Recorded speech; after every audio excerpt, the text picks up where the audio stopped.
We're here in Ireland for the penultimate leg of the 2019 series. Fighting for the top of the podium are 30 riders representing 7 nations. But the clock is ticking, time is running out. This is Eventing Reinvented. This is the Event Rider Masters.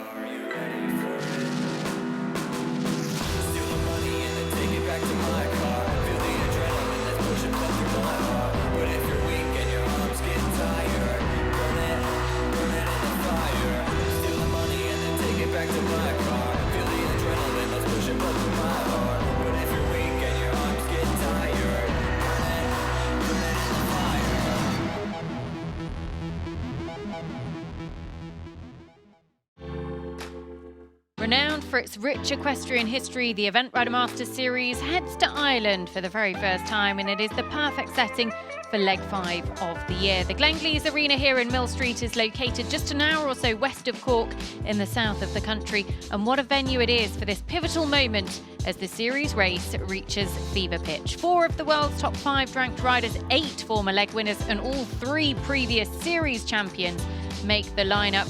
And the dressage so far today has proven to be very exciting. A third of the way through the competition, and this afternoon we turn our attentions to the remaining 20 combinations. This is how things stand at the moment, and it is Brazil out in front. Carlos Parro putting in a brilliant test, a personal best at the level with Calcourt Landline 28.0. The Jardy winners, Guiriglicos and Esprit de la Loge in second, 31.1. Sam Griffiths, Billy Liffey completing the top 3 at the moment. But plenty of home nation flags in there on the leaderboard. That is how things stand at the moment. And the remaining 20 combinations will be coming forward this afternoon. So settle in, sit back, relax, put the kettle on, get a cup of tea. And we hope that you'll enjoy all of the action with us. In the studio with me, I'm delighted to say that I'm joined by List 1 dressage judge Mark Ruddock. Mark, it's been a brilliant morning or afternoon of dressage so far. Highlights for you? Carlos, by far. Really good test. Really, judges gave him the marks. He deserved them. A couple of disappointments with Sam. Well, we'll come on to those. Let's take a look at Carlos's test, because this was a beautiful test with Calcourt Landline. Deserves to be in the lead. It's because the horse actually shows really good training, and really through really everything you want. Shows really good skills of training, harmony, energy, obedience, and a lovely flying change there. The horse is really lovely to the contact. He's able to then use the corners because the horse is supple, and he's got the right amount of energy working for him in the right way, not the wrong way. The right way, not the wrong way. That is, we saw a few with the energy not quite playing to the rider's strengths earlier on. So Carlos Parro is our leader. Guiriglicos, there's a lot of pressure on him. He was in 4th in the series leaderboard coming forward with Esprit de la Loge. Good test of 31.1, but just a little bit of underlying tension. There was, and I think we forget the horse is 9, and this is his third. He's had 2 really big runs, and I just felt today he came out a little bit cocky. The horse, not Guirig, but maybe he did. But the horse just a little bit unsettled in the contact, but it's all there. Now, it'll be really interesting to see them in the jumping phases, because actually they were the only person to finish on their dressage score in Jardy, which really pulled them up the leaderboard to take the ultimate win in the end. And a top 5 finish here will see him get valuable series points.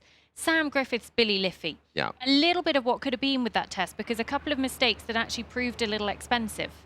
I think we're going to see the expensive one. Yeah.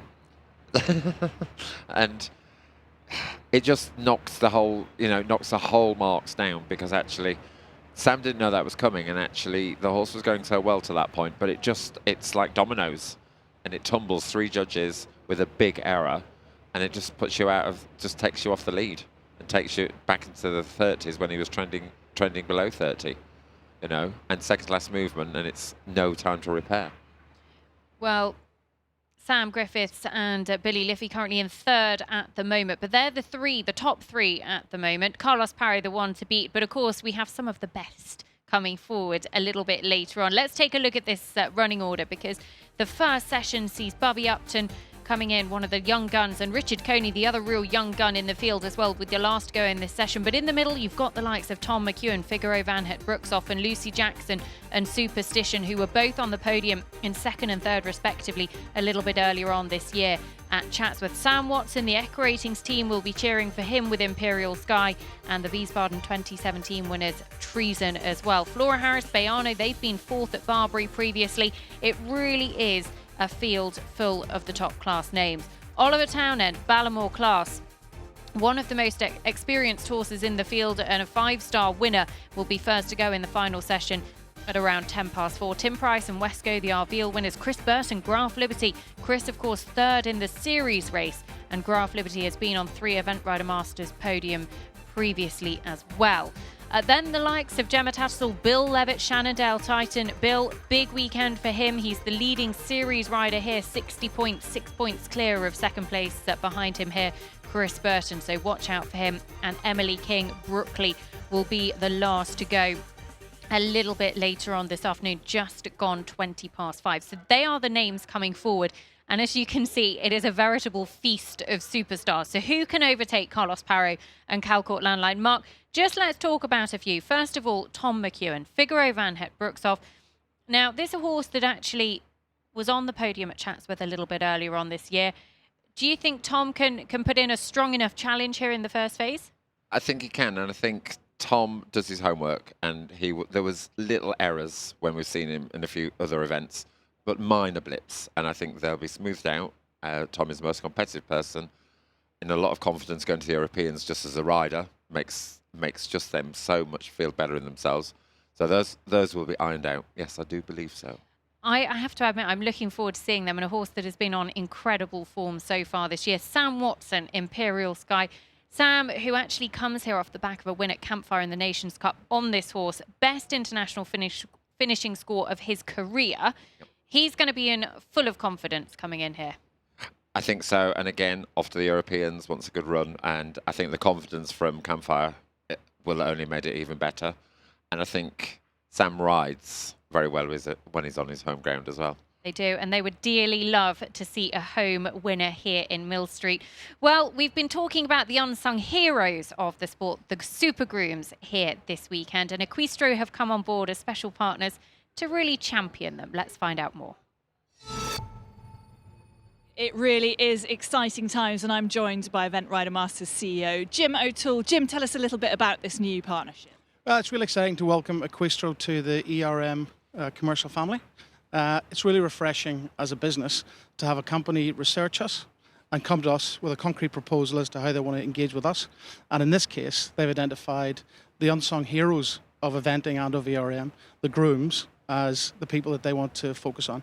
So this weekend, we'll launch the Equistro Groom promotion, which will reward the best groom at this event. In fact, the top 3 grooms at this event. They will have their own podium after the show jumping phase, and that will lead into a Groom of the Year award after Linear. So we're really excited to have them on board. It's great to have the key group within our eventing community rewarded and engaged with by a sponsor. So we're delighted to have them on board. Fantastic, Jim. It really is exciting times. Of course, it's not all about the riders. The grooms play such an important part, Nicole. They absolutely do. And don't forget, you can vote across social media using the hashtag EquistroGroom. Now, Mark, this final session of dressage, we'll talk about it obviously as the afternoon progresses. But in terms of those that can challenge the very top of the leaderboard, we've got former leg winners as combinations in there.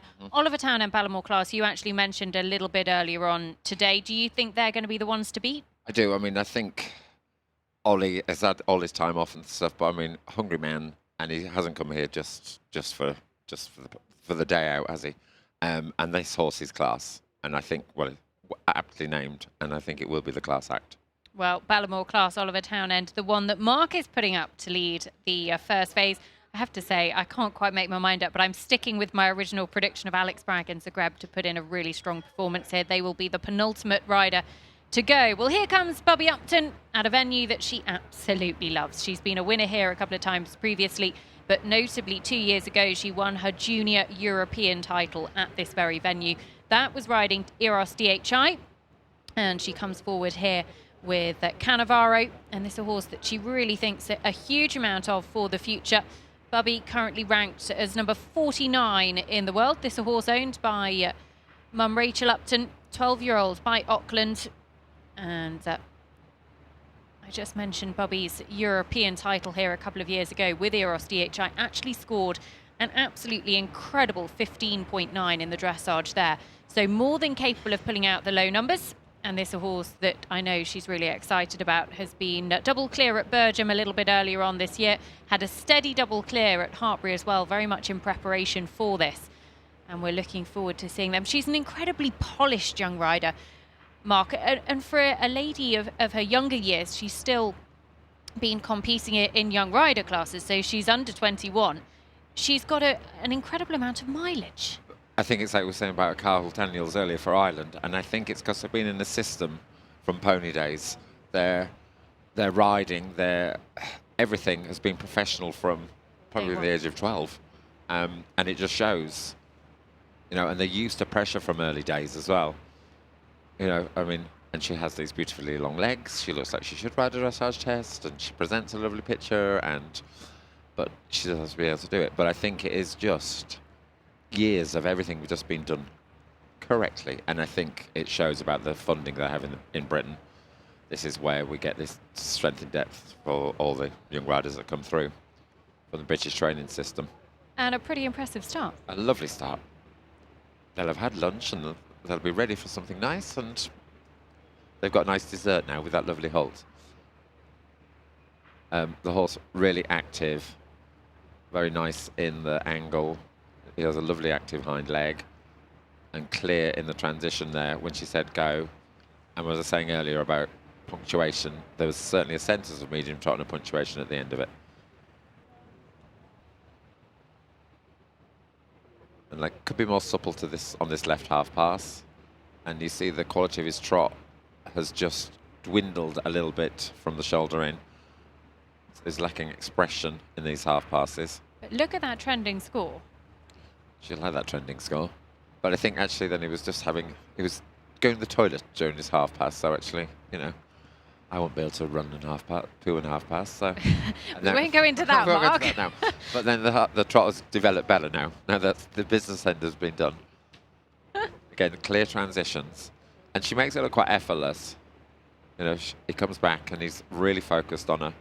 She's able to set him up. It was like here, she set him up for this extended trot. She took him back on the hind leg, and then is able to ride him from behind, out in front, show a good trot, and then smoothly back, smoothly through the gears.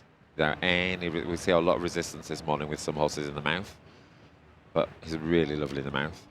He's having a little chat to himself with his nose. And the walk looks very good in preparation for the pirouette.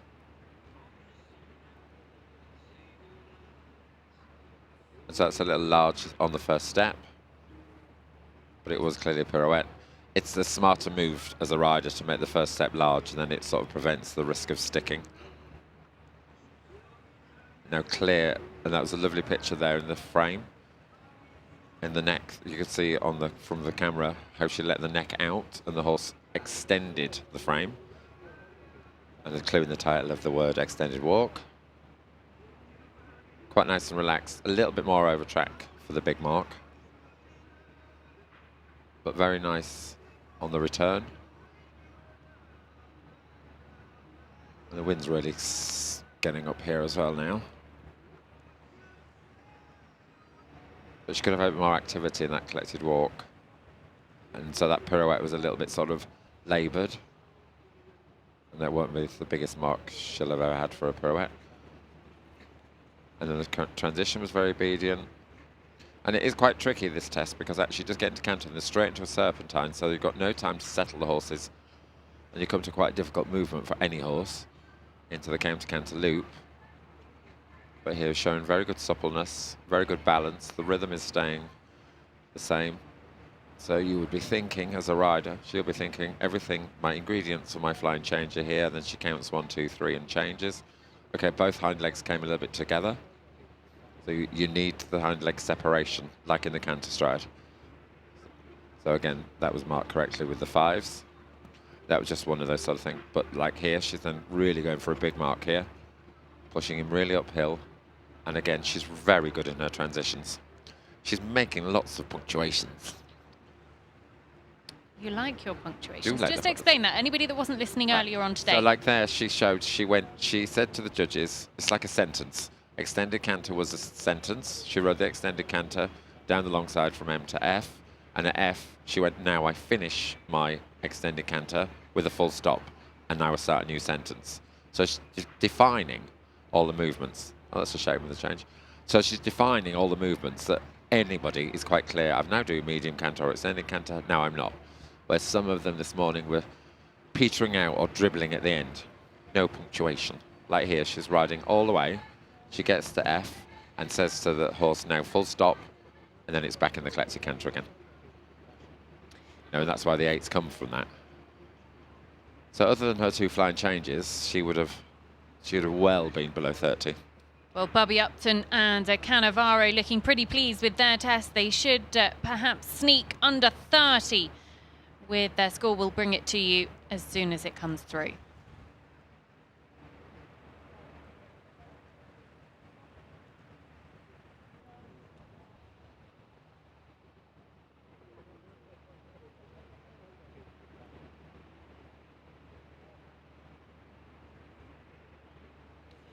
Well, Bubby Upton, Cannavaro, there was a lot to like in that test, Mark, because we were trending well into almost challenging for the lead for much of it, and just the final canter work proved a little expensive in the end. Yeah, well, to be fair, it was the two flying changes. The first one wasn't so bad, but this one was worse.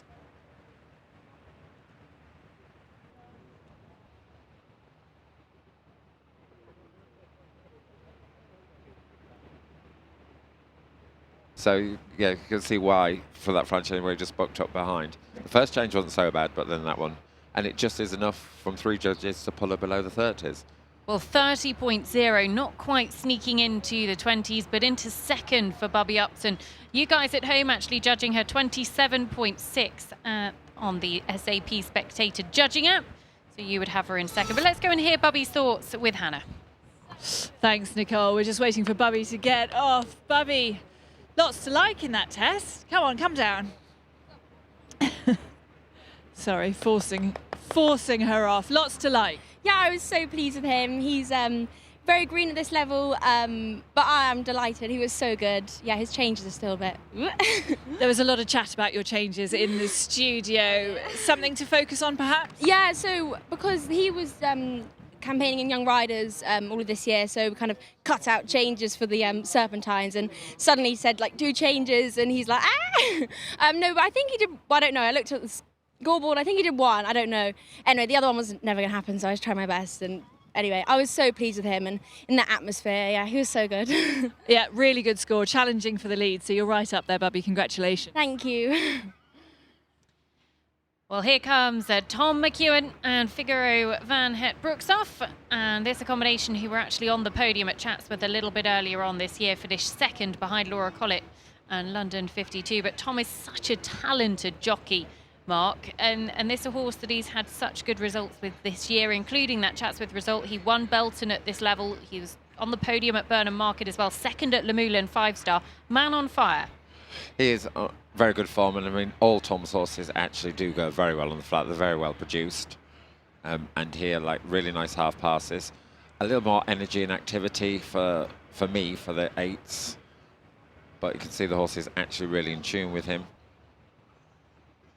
You know, and clear into the angle of the shoulder in. So we want to be able to see there. He's just losing some energy, but it would still be on the 7s and the 7.5s, and doesn't have the sort of scope of the medium trots that Bubby's horse does, because actually the hind leg could just step under the body a little bit more and push more if we think the back leg is the engine. So those engines could actually do with coming under the body more rather than going out behind the body. But the horse really tries to take him to the end, you know, and that's why it's sort of in the 7s where Bubby's got a couple of 8s for this medium trots.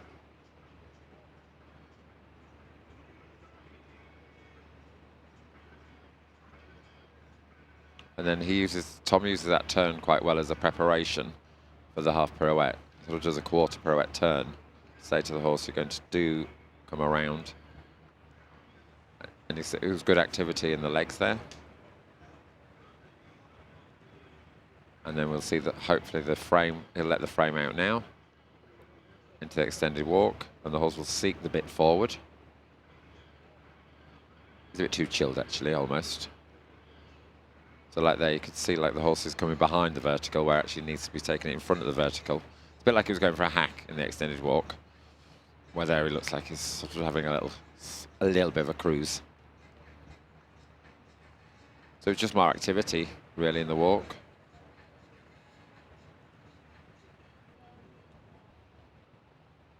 And we just want more energy. You can see Tom actually knows he needs more energy. We could see the little desperate nudging with the inside hind leg there. And so that pirouette nearly stuck. It didn't, but it was actually, they won't get the biggest mark because it was that lacking activity. And that was correct in the scoring. And what I remember about this horse is its canter work, actually. As it goes into canter, I remember it.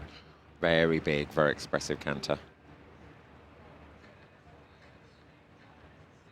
You see like how Tom then balances him across the centre line, try and get the hind leg in preparation for the flying change.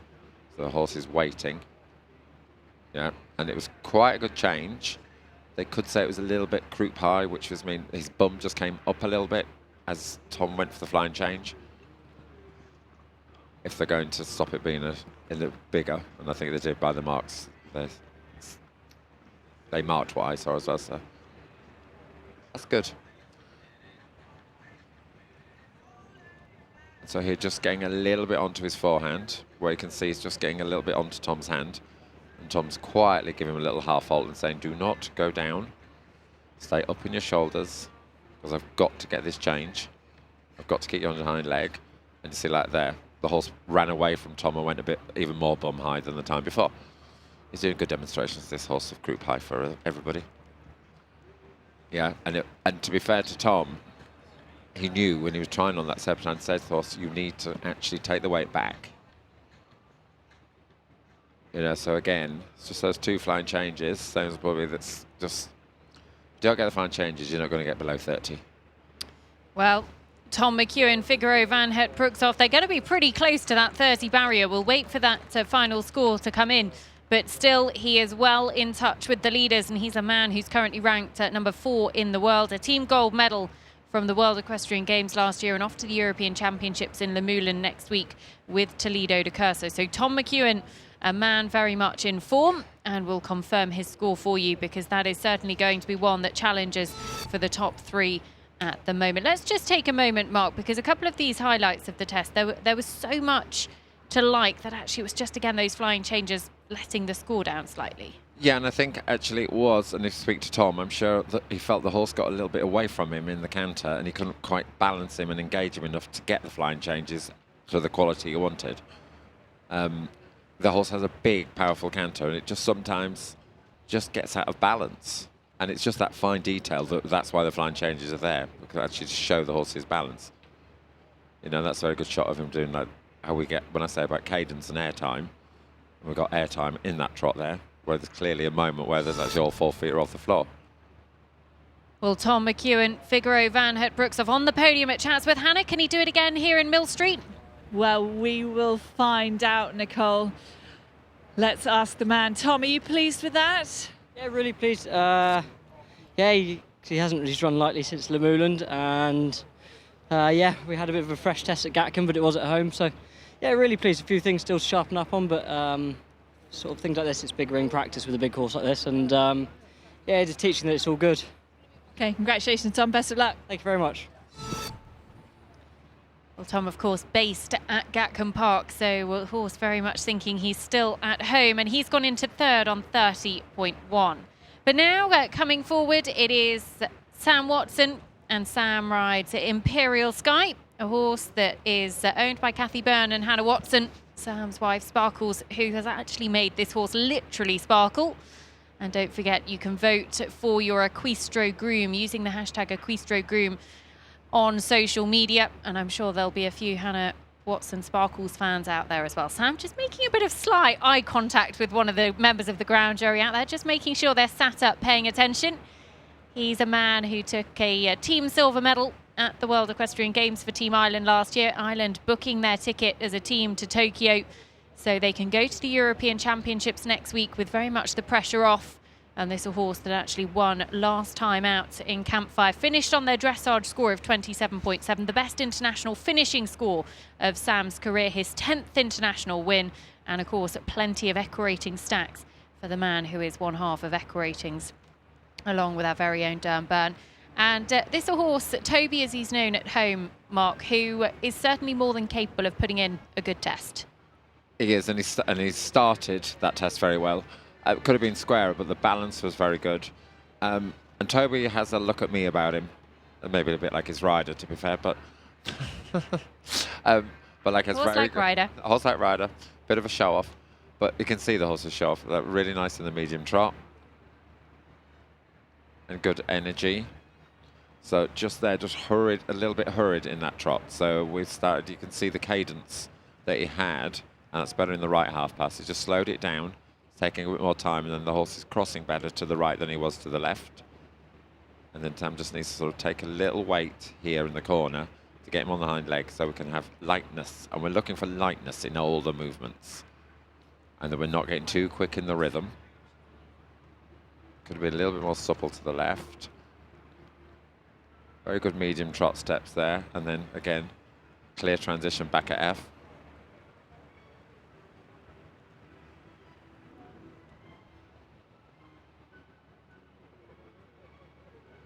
And he's really going for this. Wonder what music he's got. Well, I can say actually that the music selected by the Eventing podcast listeners. Sam said on the Eventing podcast, he's one of the co-hosts, said that the podcast listeners could choose his music. So he has Imperial March. And I know, Mark, you put a few suggestions in there. There were plenty of funny ones, but this we thought fitted the horse very well. It does. It's a little bit of a comparison to Carlos Parro's Barbie Girl, isn't it? I know, but let's hope this has more luck then. So the pirouette was a very good start with it. They could do with more activity. So you would say to Sam, like a little more inside leg, just keep it active through, like all the way through. And so we see the horse wanting to take the neck forward, and Sam's like, no, you need to take it more forwards. You can see Sam offering his hand forward to Toby there, saying, go on, take it out. Very good. And if you do want to watch the stream with the music in the background, then you have to go to eventridermasters.tv. It won't be available on Facebook for you, so tune in eventridermasters.tv. Just adds a little bit of something extra. So I don't know whether it's just losing the horse's attention to something which is the worst thing into a pirouette when you lose their attention. And so he lost balance and I think the horse wasn't quite with him. I mean, it wasn't the most horrific mistake in the world. It was just actually could be more attentive to the rider. Yeah. So now we're into Star Wars. I'd say Sam is sitting very well today. So it's just got Toby's slightly inattentive to something going towards that end. So Sam needs to get a bit more through before the change. Yeah, it was a nice change, if a little lacking expression. So by that, was it in the same stride of the canter in the height? No, it was a little bit flatter than the actual horse's canter stride. So probably on the 6.5 to 7 mark. And they're very good on the way back.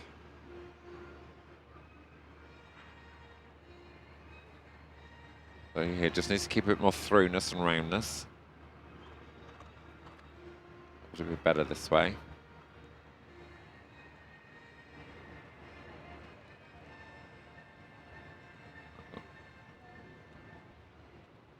Yeah, and obedient, but just more expression, really.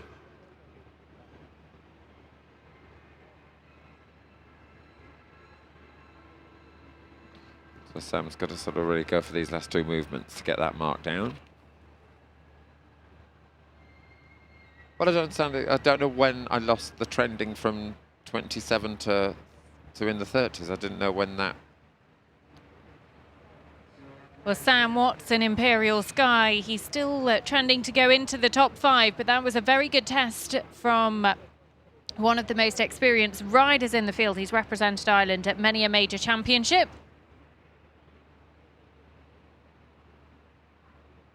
And we'll come back to his score in a moment. But Mark, you said you didn't quite get where the score. I must admit, I blinked and I missed it as well. So, yeah, because we were trending quite well, and then I suddenly did blink and thought, how did we get to 32?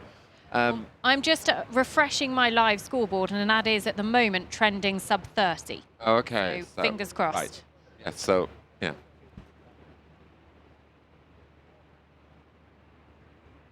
And we'll come back to it. So my trending score at the moment is 28.5. So Sam Watson could very much still, as those scores still to come in, challenge Carlos Parro and Calcourt Landline, who are the ones to beat. 28.0 for Brazil. There was a huge amount to like in Sam Watson's test with Imperial Sky. And very much looking forward to seeing them in the jumping phases. This is a horse that is certainly usually very reliable. And Sam, we're dying for him to get on an Event Rider Masters podium. 27.5, and he goes out in front. So it is Ireland that go to the top of the leaderboard here in Millstreet. And Sam Watson, the one to beat. 27.5. I'm sure he will be absolutely delighted with that. We breathe a sigh of relief, and I'm sure Sam will be thrilled to bits. He's with Hannah.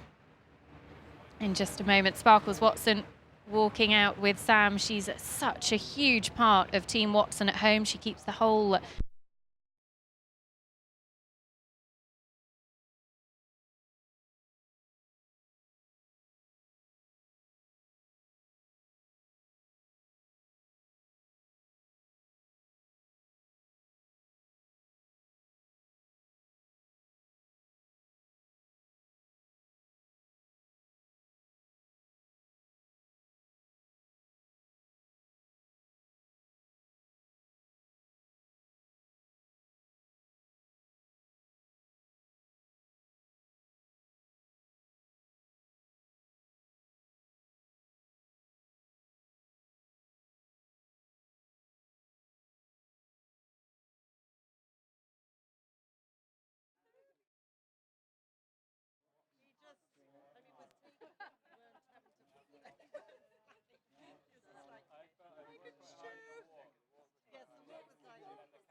No worries, bro.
lovely test leading down that.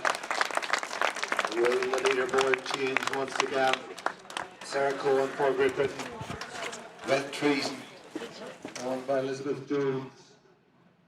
Listen by the star hand and glove. Out of the jam, we welcome Lily. She was by the star, welcome Parker Jack. Going right back to lovely.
And I felt could have perhaps just had a little bit more oomph in there. But we came here yesterday, it was too wet to hack. So he's been in the arenas and he just does get a little bit, oh, come on, let's get away from this. But he was great, really pleased with him. And Alfie, you've been watching on. What did you think of Mum? She did very well, and now it's just up to the show jumping and the cross country, which fingers crossed she goes clear in both. There you go. You heard it here first. Fingers crossed. Well done, Sarah. Not to mess up with stuff. Thank you. Thanks. Well, 26.3 is the score to beat, actually the same score that the horse scored in Jardy last time out. Well, next to come forwards, it is Lucy Jackson. Lucy, who rides the horse on whom she was third at Chatsworth a little bit earlier on this year. And went so well there, actually backed that up with a top 5 finish at Bramham in the long format as well. Lucy ranked inside the world's top 160. This is a horse owned by Gillian Greenlees, only a 10-year-old by Satisfaction FRH. And Lucy has been working exceptionally hard in the first phase, along with Carl Hester and Andrew Fletcher, who train her. And one mark that she was quietly confident about.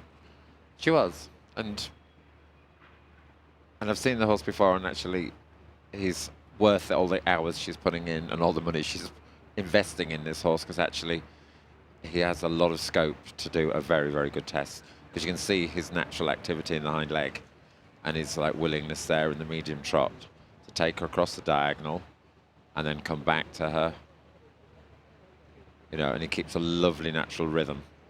It really helps when a horse has a natural rhythm, because it actually makes the rider's job easier.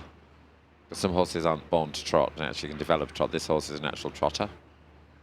And lovely in the half passes, very easy in the bending, very lovely in the crossing of the hind leg. The judges will love that from in front. And his half passes from the floor, you wouldn't know which way he was stiffer. She may have him so super trained that actually he's equally supple right and left. It was interesting Sarah said about the deep sand. You can see a little bit actually on that shoulder in that way, where they're actually kicking up a bit of sand. So the horses that actually don't have the greatest trot will struggle in the corner a little bit there. a little bit deep. But this horse should not. It will not disturb this horse because he's so powerful behind. I was saying about the engine being behind. And then Lucy must come to a movement like this and think, this is going to be a breeze. Just flies. No, she doesn't fly across. Floats. She floats across. Floats across. She floats across. Because we don't want them to fly across. You know, and again, just lovely, you know, well-deserved marks for the transitions as well, because she was able to... She punctuated that. And that's what I'm saying about the punctuations. They get marks for transitions as well. So the judges are saying to them, I need a punctuation.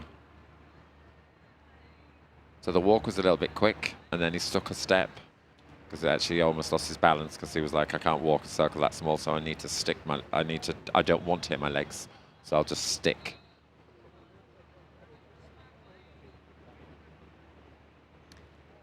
Well, Lucy Jackson, Superstition, are trending 27.5. If you did just lose us for a few minutes, then huge apologies to you. Just a couple of technical issues on site. We are back with you now, and Sarah Cohen is the one to beat with Treason on 26.3. So the extended walk was a very good example of the frame. I'm not surprised it didn't get to the 8s, really, but...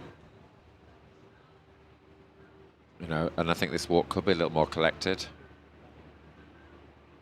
But I think actually she had that first problem with the first pro, actually allowed that to be a little bit bigger and a little bit easier.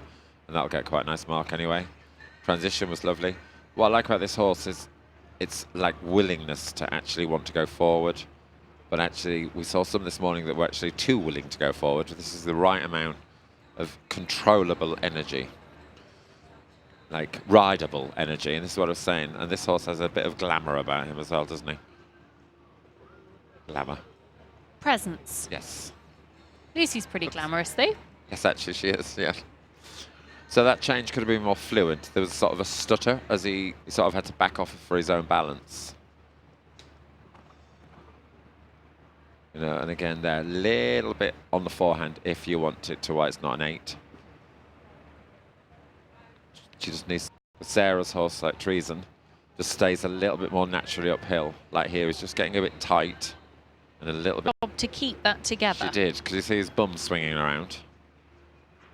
She actually rode that very well, but the side judge should probably mark that down more than because she'll have seen the bum swinging. So we're looking on the Serpentine. When we say a horse should be on 2 tracks all the time, the back legs need to follow where the front legs have been. Well, this is still on track to be the best ever test that Lucy has scored with this horse internationally, and it could still challenge our leader. If she nails this final halt, Lucy Jackson could well be going to the top of the leaderboard. Brilliant test with Superstition, and she will be absolutely delighted with that. We had her on the Eventing podcast as a guest this week, and she was quite keen to score in the 20s. Well, she's done it.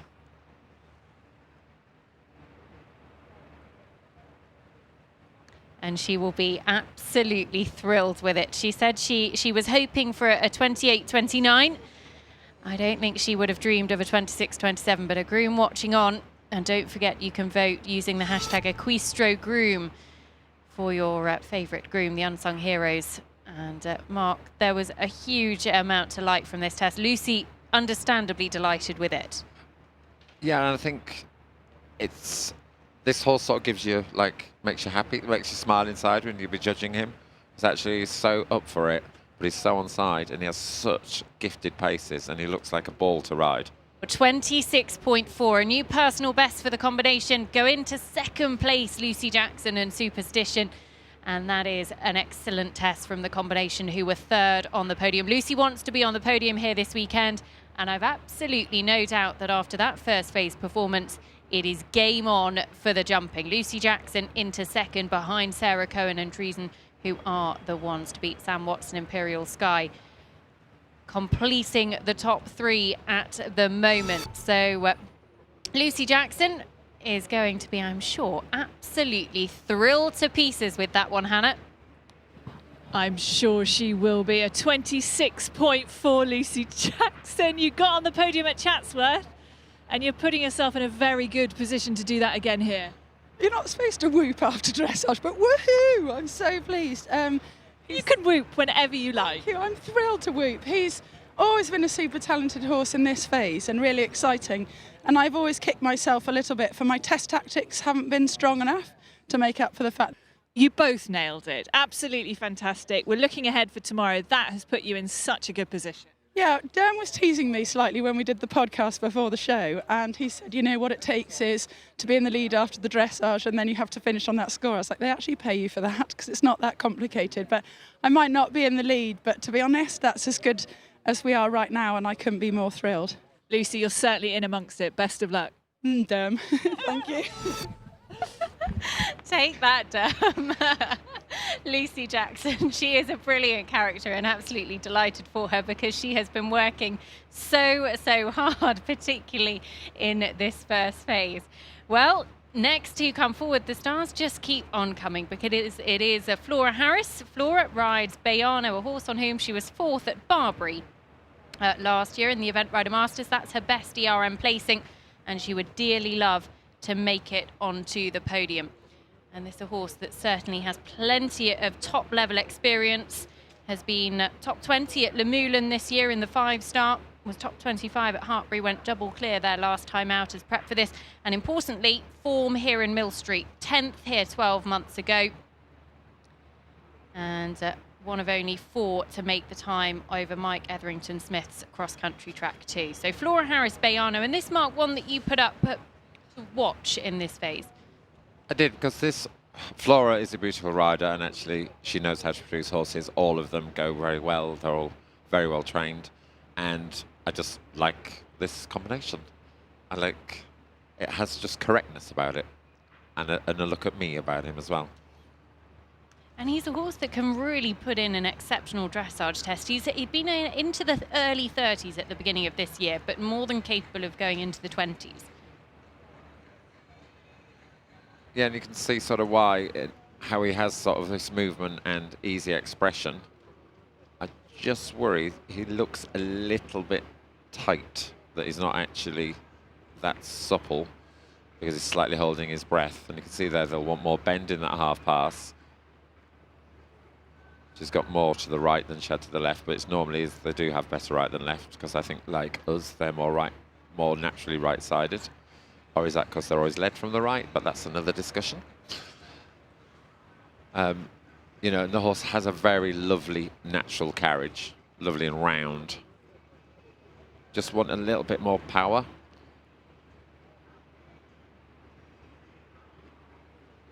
You know, like there, the rhythm just quickens a little bit too much in that medium trot.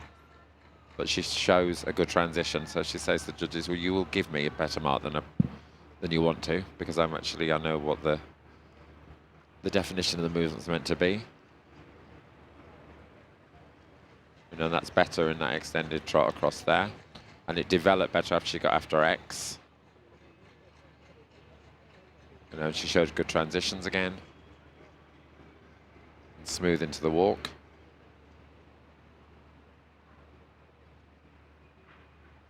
I think Em's been quite mean to her, but so I want more activity in this collected walk. She's got it now, actually. Or she won't have enough battery to get round the pirouette. See, like there, just could have nearly lost that inside white hind. And they've just got a little bit lazy.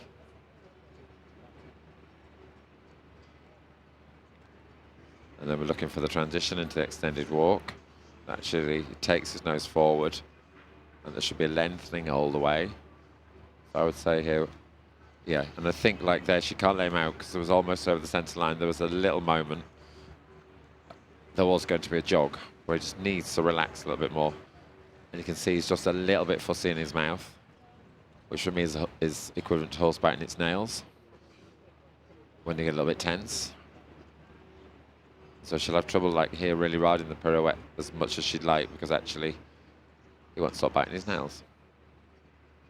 She rode that very skillfully. Yeah, so it was just more of a breath throughout that whole walk sequence.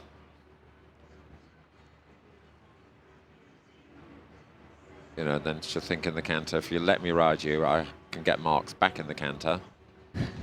So this Serpentine, if you're on a 10th horse,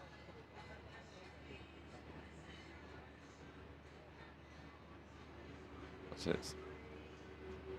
very beautiful canter.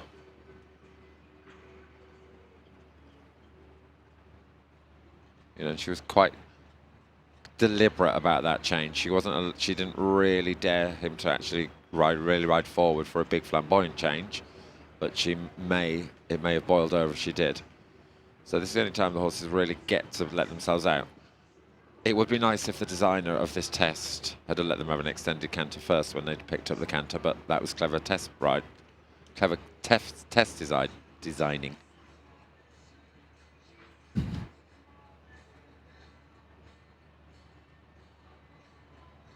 And just here, just the rhythm just is varying. He's just coming a little bit too back to her.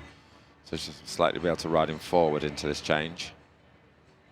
She comes off here and not ride backwards too much. That was an interesting one. That would be a good one for judge training, where he skipped through, so he trotted through very quickly. But that's not going to earn him any special marks. Well, how would you mark that? It has to be a 3, because actually he blinked, cheated. 557. She'll be pleased with that. She'll be really very pleased with that. Because they'll be wondering what he did as well, maybe. It's a blink and you miss it. Blink and you miss it. It was. Well, Flora Harris and Bayano coming and saluting to our ground jury at the end of their test.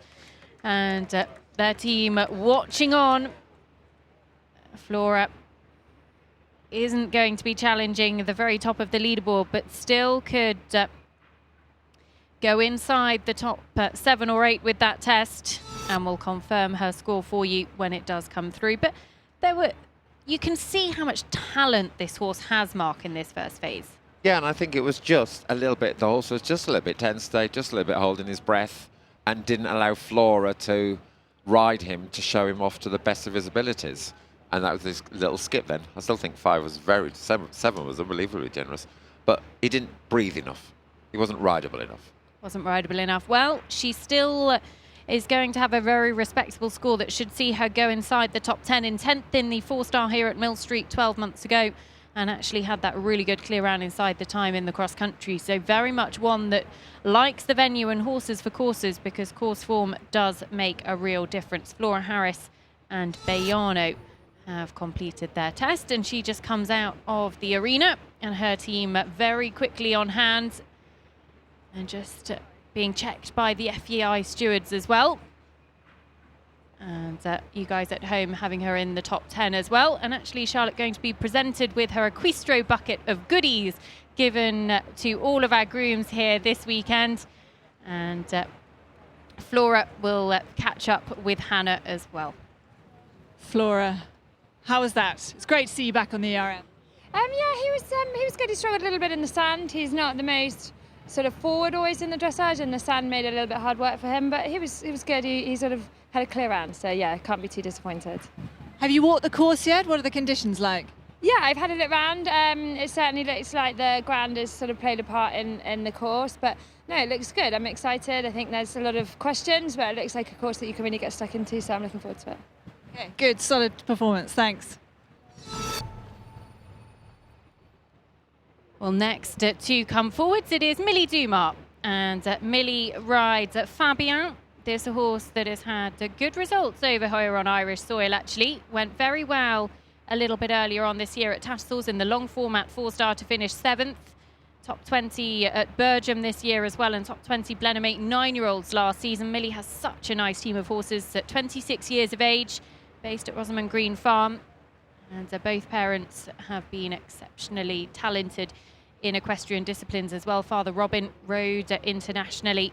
Mum Casey also very talented. So we're now going to judge along on the SAP Spectator Judging app. I've got a List 1 judge sat next to me, and Mark Ruddock. So Mark, you're going to give me your marks. I'm going to be your little writer and put it into the phone. And you're going to judge along on the SAP Spectator Judging app. And you guys can do this at home. Download it for free in your app store. So a good halt and a good move off. 7.5. And then the shoulder in. Nice rhythm. Nose a little more forwards. 7. And then I want more for the medium trot. It was slow to develop, so 6.5. And then we come with the half passes. So I would like the horse, to be fair, to have a little bit more forwardness. So here in the left half pass, more bend, but nice crossing, but 6.5. Again, just more energy and bend, and 6.5.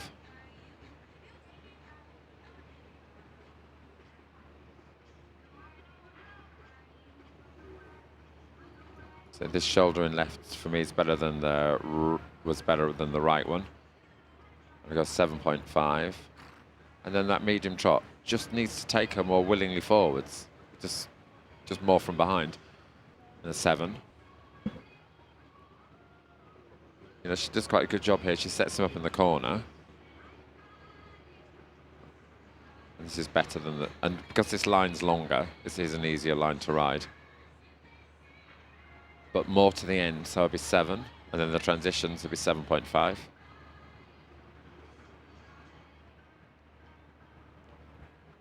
There's a very good walk there. For me, it's too big for the pirouette, but we'll see. She can get it off, she'll get a good mark.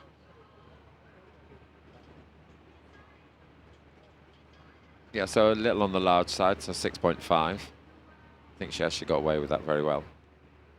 Also has a very big walk. So I'm hoping this is going to be a very big mark here.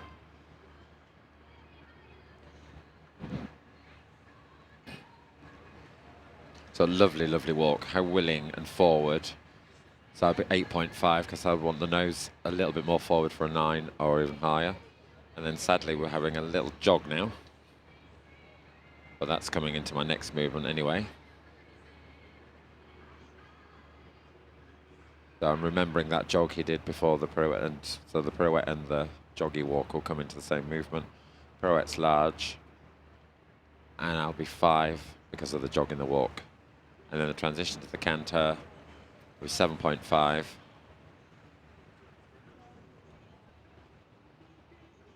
Just has a very lovely natural frame, this horse, and a lovely easy way of going about everything. Like easy with the energy. So here for the Serpentine, I would like her just to keep the balance a little bit more on the hind leg, and 7.5.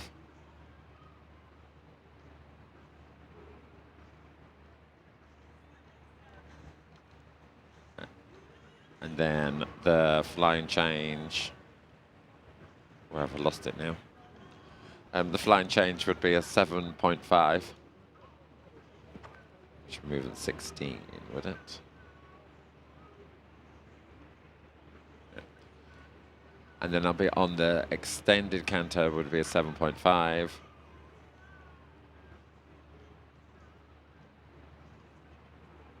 And then here, the first loop of this Serpentine, just getting a little bit on the shoulder with 7. And then a 7.5 for the second loop. And then the flying change. It's all very easy.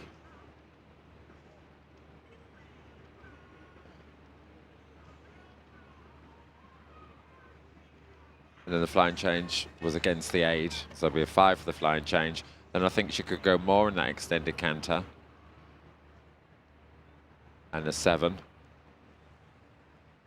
Final halt. Final halt, 8. 8. Well, that was a very good test from Millie Dumas and Fabian. And we'll get you that score that you've given her in just a second, but trending at the moment, well in touch with our leaders, Millie Dumas and Fabian. In just a moment, will confirm their score. And actually, you had her at 30.2. Would have been your trending score mark. So let us know how you are getting on with the SAP Spectator judging up. We'd love to know where you're watching from as well. Get in touch on social media. Don't forget to vote for your hashtag Equistro Groom as well. And of course, keep in touch across Instagram, Twitter, Facebook, and send us in any questions for our experts. We'd love to hear from you. And of course, we will bring you Millie's score in just a second, because that is going to be well in touch with our leaders. Can she challenge the top of the leaderboard? Sarah Cohen and Treason 26.3. We'll have to wait and see because she was very, very close to it. But Millie Dumas, no doubt delighted with that test. She's with Hannah. Let's see if we can get a word. Millie, congratulations. What an incredible test. Thank you. He was really good.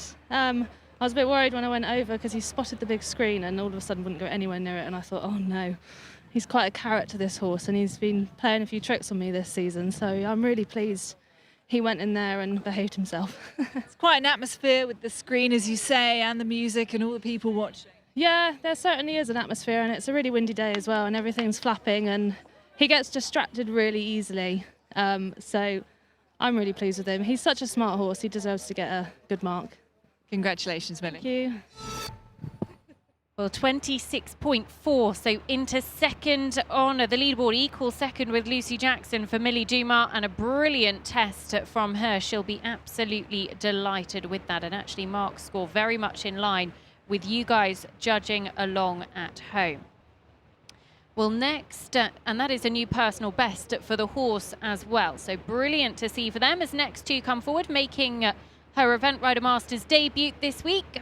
It is Orly Readbeck and Rohan Demenet.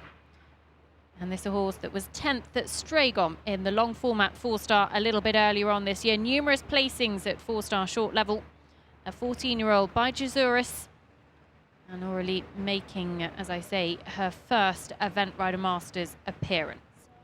And we've seen, Mark, a few really good tests coming one after the other. That top of the leaderboard just keeps changing. It does, and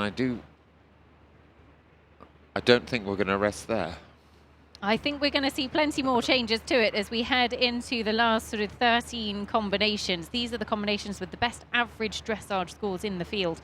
And the leader at the moment, 26.3, Sarah Cohen and Treason.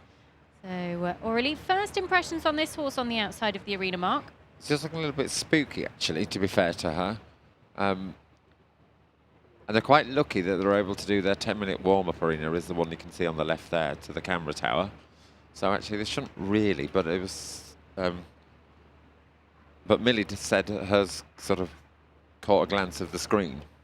So it may be the screen that slightly does them, but I think most of these horses have seen screens in their lives. It's like the flower pots, though, Mark. The ones with the dragons in are far scarier. Or maybe they don't think the spelling of their name's correct or something. That was the best halt we've seen all day long. Now he's going to want to go to the toilet now. And it landed so light. There was some trainer years ago said they should land like a butterfly on a leaf into the halt. Oh, very poetic. Yes, he was a very poetic person. But that horse landed like a butterfly into that halt, onto a... So the only thing I'm not liking, I can slightly see the horse's mouth opening. So every time you come onto the short side, and the mouth opening indicates that the horse is leaning on the rider's hand. And that is probably why she has the double bridle on. The double bridle sort of just finesses, gives you a little bit more sort of finesse in the rein. But sometimes it indicates, see, like there, as he goes past the judge, he sort of just shows him his teeth. Because the horse really moves. And we're liking the, we're liking her music. But very clear in all the movements. But I think the marks are just slightly half a mark lower than they probably should be because of the mouth. As you say, though, it is a very extravagant mover, isn't it? Very. It's got lots of energy. But I think she is carrying him more than he's carrying her. And there's a mark in the test, and it says about self-carriage, and that's what they're looking for. If the rein snapped, the horse's head would not sort of drop down or fall onto the floor. And so he does make you suspicious of the self-carriage. See, like how he's like there with his mouth. And so, technically speaking, the curb, which is the second bit, the long bit, should never come more than 45 degrees angle, which is that's perfect 45 degrees, no flatter than that to the floor. And then the curb chain comes into action when the bit becomes 45 degrees. The curb goes into the curb groove, chin groove, and that would just make it lighter and help to lighten the forehand. But I can't be doing with riding with two reins, so... There's added complication Just- for you, there's Mark. enough There's to be going on Ireg with. Licos watching on. Winner in Jardy last time out, giving her a bit of French support on the sidelines. Must be the only person wearing sunglasses today. Well, hopeful there's a little bit of blue Just sky. very French. A little bit of blue sky. We'll take it. Yeah, I mean, I do really, really like this horse. I mean, like the pirouettes were really nice. But it's like here, she's just gone into the canter. It just needs to take the weight back a little bit more. And actually, that's better. And actually, his mouth looks more settled in the canter. It's difficult sometimes when you're a judge, when you've sort of been obsessed with saying it a little bit in the trot work, going mouth opening or unsettling in the mouth, and you're drawn to it. Once you get into the next pace, they're slightly anti you a little bit. So the change was nice and expressive, but a little bit croup high, as we were speaking earlier, where the bum just came a bit too high. But very obedient.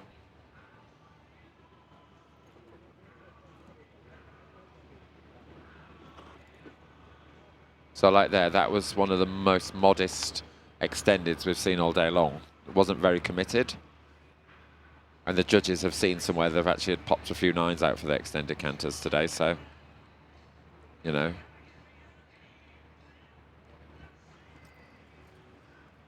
I just want more activity a little bit. I'm clicking like I'm teaching it. So again there, he sort of didn't flow into the change. It was clean, it was clear, but actually there was the lack of fluency. And it's just getting a bit too on her hand again. And the horse has enough about it that actually probably doesn't need to actually be on her hand so much. He's taking the easy option. I like this horse a lot. Well, Orly Readbeck and Rohan de Monet doing a very good test, very smart for them. Should end up around the 30 penalty barrier, which actually will see them go just outside of the top 10 as things stand at the moment, or just inside the top 10, I should say. 31.1 she was trending at that final halt. So making her Event Rider Masters debut here this weekend. And a horse that has a huge amount of potential in this first phase, Mark. Yeah, and I just think actually the horse, how old is he?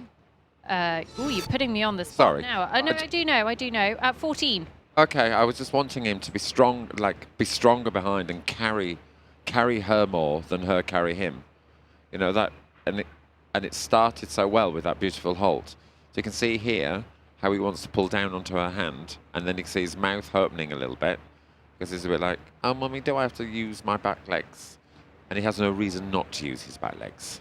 Well, 31.0 sees them go into 8th at the moment, and you guys pretty much agreeing at home. 30.7 you judge them on the Spectator Judging app. We hope you're enjoying getting involved with the Stacks game, with Echo Ratings and all the Spectator Judging app, the Eventing Prediction Centre, building your fan league points as well. My Echo Rating stack has reached a grand total of 4, so I have to admit I'm not doing that well. But brilliant to see so much engagement from you all.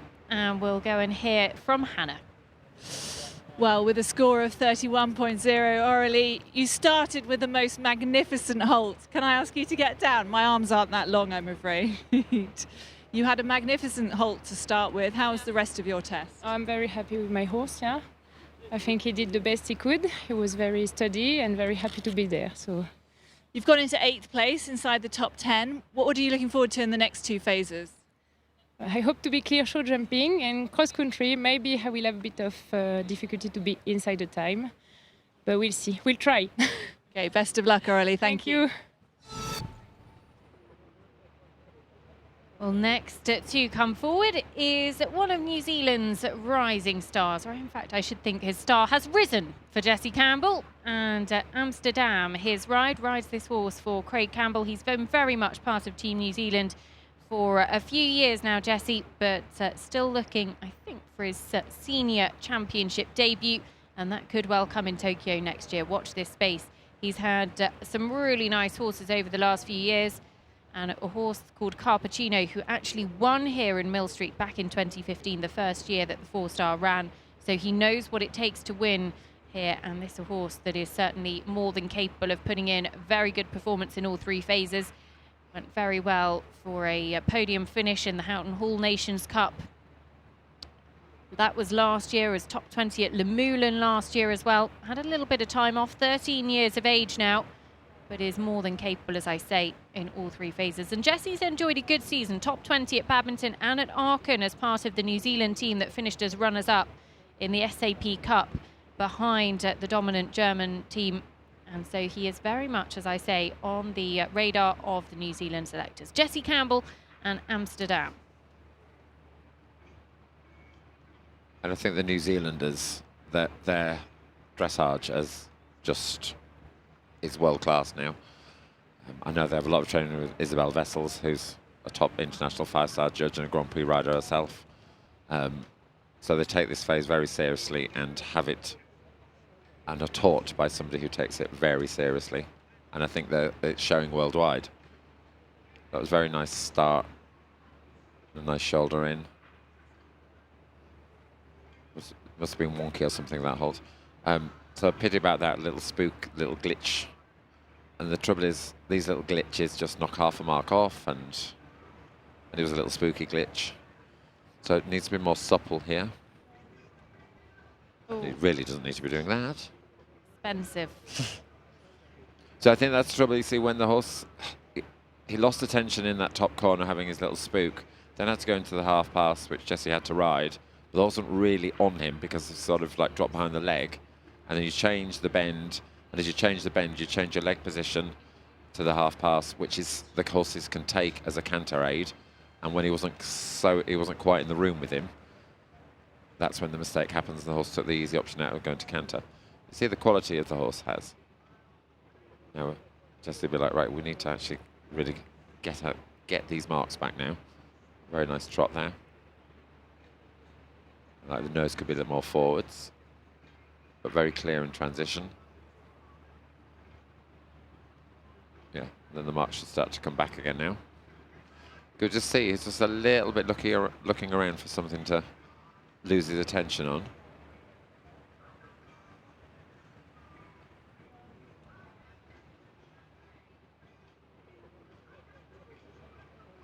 And then just stepped out wide on that last step of that pirouette. So again, it just drops the mark. You can see like Jessie there is just trying with his fingers just to say to him, will you just focus on me? Well, Bill Levitt watching on. We'll see him a little bit later on alongside Polly Jackson Griffin, both of whom have been huge parts of the Monarch Elite Event Horse Sales, who are, of course, big supporters of us in the Event Rider Masters Series. And the owners, we heard from Chris Burton's owners a little bit earlier on this morning, such a vital, vital cog in the wheel. And they'll be enjoying a 2-night stay in the Monarch Hotel and Spa, courtesy of the Monarch Elite Event Horse Sales, to the winning owners of each horse. So there's a bit of an extra incentive, not only for the riders, but the owners could find their next superstar as well. And that whole walk sequence was very nice and very secure. And the marks have started to like drop now. And I think the horse is sort of taken a breath, realised where he is, and actually Jessie's long legs have gone to work and said, long legs do help, you know. Putting a horse between your hand and leg. So here just needs to stay a bit softer and more rhythmical through the serpentine. And then it's just sort of a miscommunication in the timing of that change. Just feel the horse isn't really 100% always with Jessie there. You know, and this is an opportunity for Jessie to actually ride the horse and make him go in front of his leg to get him more back on side.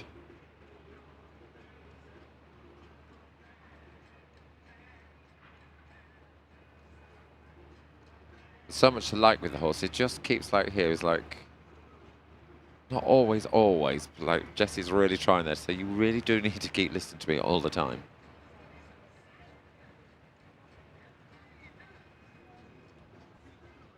That was naughty. Jessie thought he was going to actually let him in, and then he was like, no, the horse was like, I'll have the change, thank you very much. I'm not going to let you own it.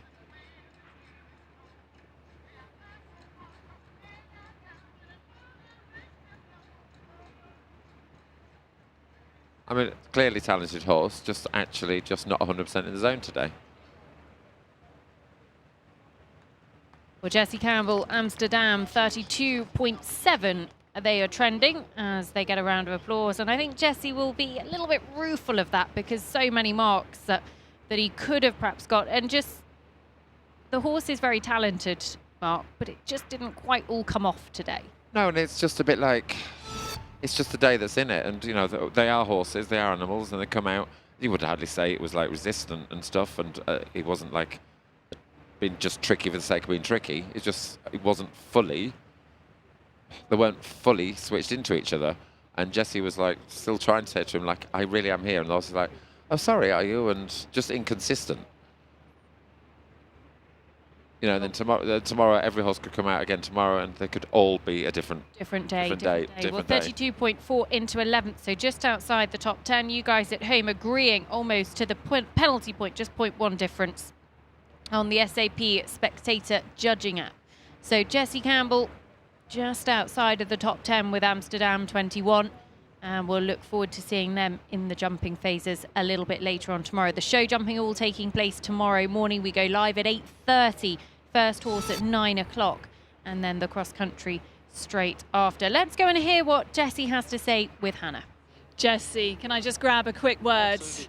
You tried very hard, but communication wasn't quite there at times. No, it's his first big party for about a year, so he's very happy to be here. So am I. First ERM in a wee while for me, but he's just enthusiastic, and we need a little bit more time to temper that a little bit. But I'm very happy with him. It's an exciting atmosphere, isn't it? You know, there's music, the screens, there's people watching on. That must make a difference. Yeah, he tries really hard, and you know, I think that's probably a bit of it. And yeah, I just hope that they build a big show jumping tomorrow, and he'll try hard in there. Good luck, Jessie. Thanks so much. Well, next to come forward, a young man making his Event Rider Masters debut, and one that I think is going to make a real impression here this weekend. It is Richard Coney, and he rides his own Kananaskis, a horse that he finished individually 7th on at the Young Rider European Championships, part of that team who won Team Gold alongside Bubby Upton, who we saw a little bit earlier on today. That was just a few weeks ago at the beginning of July. And this is a horse that has been such a star for him, based at Honington Grange in Grantham in Lincolnshire in England. And this is a horse that has really stepped him up to 4-star level with much success. Top 5 in the Nations Cup in Haradapan last year, 2nd at Barbary last year as well. So more than capable, and he is coming here to be competitive. And again, Mark, another of those young riders that can really come out here and just put it all out there. Yeah, and I just think it is from the British system with the world-class performance, and that they're just steeped in just brilliant training from early days. And yes, they have to be talented, yes, they have to be gifted, but they're thrown in from the early stage of their career that a thing like this really doesn't daunt them. They don't stay awake all night long going, this is the biggest thing of my life. It's just slightly becomes second nature, and they feed off of it. You know, they actually feed for these big moments, these young riders now. You know, they don't shrink, they grow. A very good halt. Just the rhythm a little bit more in that trot, in that shoulder in. I mean, it's a very elegant horse. They make a very good combination together. Could have more transition back.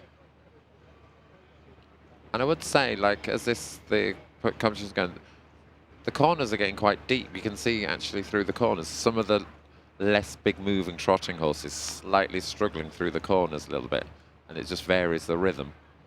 So we just want more suppleness in the half passes, but very fluid.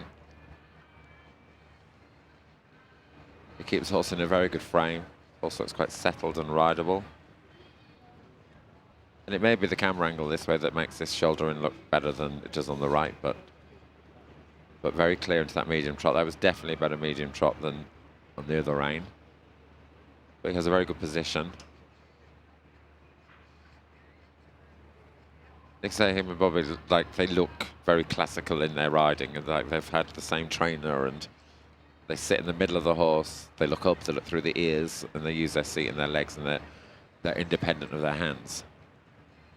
And that gives the horses the room to be light. A nice transition there to the walk. You see, like there, Richard just makes the horse quite supple on that turn. In prep. He's done all the preparation for a nice pirouette. Doesn't mean to say it's going to come off, but you can't say he didn't try. And that was well placed. Could have been a little more active, but I think they should like that in how he positioned it, and the horse stayed supple and soft.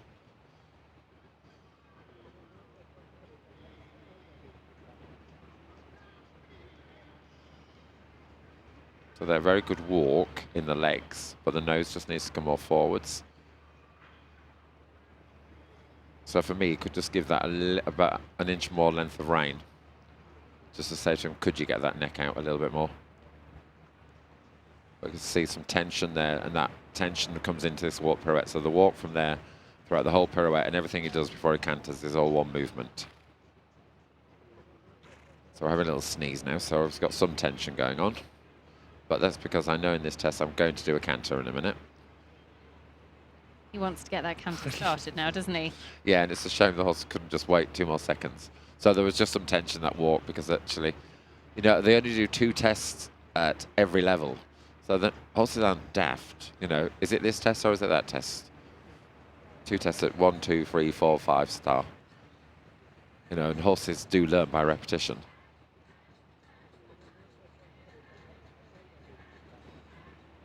Do you think his mother chose this music? Well, I wouldn't like to comment, Mark. Well, I'm just thinking. I'm just thinking of the age. So again, that change was quite nice, but it was need to be straight on the diagonal line. You know, they're looking at it was actually stay straight. But like there, he keeps his, as a rider, he keeps his position very well. Shows a very good transition back, very clear. You know, he rides in the detail of the test, and this is where I'm saying you can get 2 to 3% just riding the detail of the test, not just fluffing through the movements.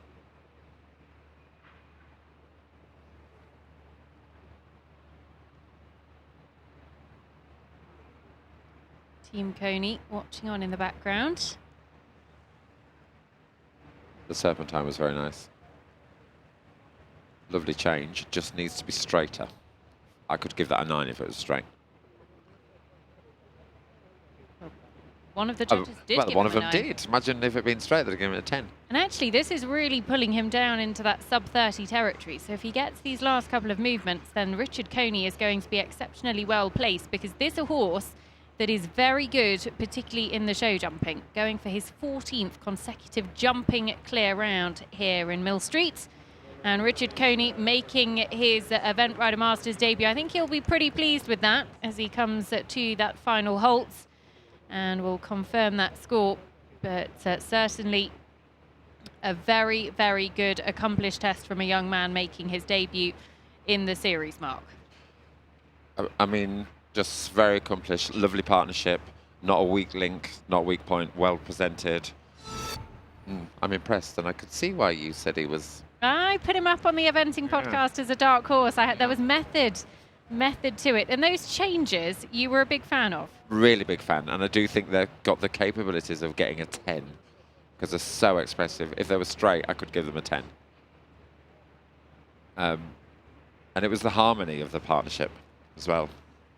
Well, Richard Coney and Kanana Skis doing an excellent job in their Event Rider Masters debut, and will be inside the top 10 as things stand at the moment. Into 6th, 29.4, so an excellent test from them as we reach 2/3 of the way through and of the competition. And actually, the average from this session was just 29.3, so that is very impressive in this second session of dressage. But let's go and hear from the young man who really did put in a very good performance in his Event Rider Masters debut with Hannah. Richard, can I just grab a word? A 29.4. What an ERM debut. Yeah, no, very pleased with that. There was a little bit of tension creeped in, but he kept his cool. And I was just pleased how he went. Did everything right. We've been talking a little bit about the atmosphere that's here, and having not done an Event Rider Masters event before, you know, have you experienced an atmosphere like that? Yeah, we've had a couple in sort of big arenas. Blenheim last year, I was quite big, and Bramham this year. So, I mean, coming to Millstreet, it's always nice. There's always a big atmosphere here, and it's just a good event, yeah. And rumour has it you're very good at keeping the poles up. This could potentially be your 14th consecutive clear round. Yeah, well, yeah, we'll hope to keep them up. He's usually a good jumper, so hopefully we can keep a clean track there. Yeah. Best of luck, Richard. Thank you. No pressure going into the jumping tomorrow, Richard, but very, very good record in that phase. Well, this is the leaderboard. Sarah, Cohen and Treason. We're actually going to bring you her test in just a moment's time, so stay with us in this break because we're going to bring you her test again. Lucy Jackson and Superstition currently sitting in second, equal with Millie Dumas and Fabienne and Sam Watson, Imperial Sky, the highest placed of the Irish home team, 27.5. Carlos Parro, our leader from the first session, Calcourt Landline, still well in touch.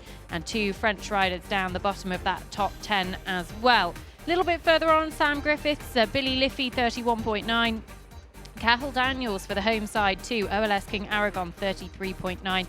And down at the bottom of the leaderboard at the moment, Jim Newsom, Patrick Whelan, but still plenty to do in the jumping phases tomorrow, which we will be bringing you eventridermasters.tv.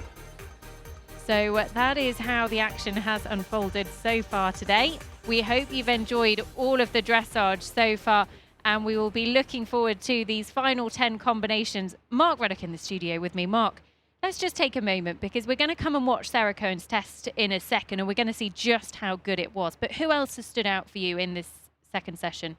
Richard's hugely. I've never seen Richard ride, never seen that. So he's a good lad. He's a good lad. I get you why you tipped him. Lucy, Millie, yeah, and I've got a few under 30s already, and I'm going to beat Durham. You have got under 30s. How many have you got? You've got 6 at the moment. So I just need another. You said 15. 7. Okay, well, watch this. I can't do maths. Watch this space. 7 of the last 10 possible. Yes, in terms of Lucy Jackson's test, I have to admit that is one of my highlights from this afternoon because she just absolutely nailed it. You could tell she was almost enjoying it as it went through because it was just going to plan. And I'd say that was the whole thing, actually. She smiled, but the horse looks like it loves its work. I know, like Sarah says, her horse isn't that keen, but I mean, we're all happy with a 26.3 not keen horse. But Lucy's horse does look like it loves its work. Loves its job. Well, we've seen plenty that love their job. Let's go and take a look at Sarah Cohen's test with Treason, who are our leaders at the moment. Mark, let's talk through this one because she came in from a 26.3 at Jardy last time out and really put in a very strong performance. So she's down the centre line, impressing the judges from the off. Yeah, and where Treason is really good, he has a really good, lovely natural frame.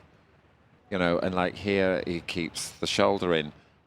He's anticipating like this diagonal a little bit there, but she corrected it. And lovely activity behind there, and nice rhythm. Show the transition. Could be a little bit softer through the neck there. And then just like that, it's just a little bit resistant to that left bend. And then here, just it's better to the right rein than is the left. And she just slowed the rhythm down a little bit and helped him with the bend at the end. And I think from in front, the crossing would look very nice. And so, and then we come to the shoulder in here. Very good rhythm. You can see the tempo. And he just, like here, he's just a bit cheeky. Just slightly wants to go across this diagonal because one of his party pieces is his flicky toes. Flicky toes and flicky toes, canter work. His canter work is always flicky toes a and real canter work, and his highlight. walk, actually, to be fair, normally. The whole test then, Mark, yeah? Yes, the whole test. But it's always, it's his rideability. He looks like he's in the zone. Like here, he really pushes. And we hopefully and here we have punctuation there, and there's a mark for just that transition at M. So important, isn't it, to know your test? Exactly, and it's to know. And riders used to be very sloppy didn't know about the detail, and now they're all into the detail. They gain about 2 to 3% without actually changing anything particularly in the horse's way of going. But they're a bit more accurate with the movements, ride movement marker to marker, and know where one movement begins and another ends. That pirouette. A little bit more activity, but it's clearly a pirouette. And then we start to hopefully let the neck out now. ride the frame. So here, he's very relaxed. And this is where Sarah's always got lucky with him. Or she's trained him to be lucky. That actually is very rideable through the walk. And then here she just comes back to the collected. It's clear transition, which some of them are a little bit vague back to this. And so this walk comes in, is included into the pirouette. As a rider, this seems to take forever to get across to here. Because there's so much going on in your mind, so much can go wrong. You've got this hideous pirouette thing you have to do. That needed to be smaller for the big mark. And then Sarah takes her breath now and goes, right. So now this is where my marks can come. Now there's really plenty of solid marks coming in, but we've seen this horse before really pull in the marks in the canterbury. She's going to need to do that to challenge Sam Watson's. Yeah, and I think as we know with Sarah, with him though, she knows she can like drop the score about 3 to 4% once she gets into the canter. So she doesn't, you know, and that's so nice that she can. And the here is so lovely in the balance in this Serpentine.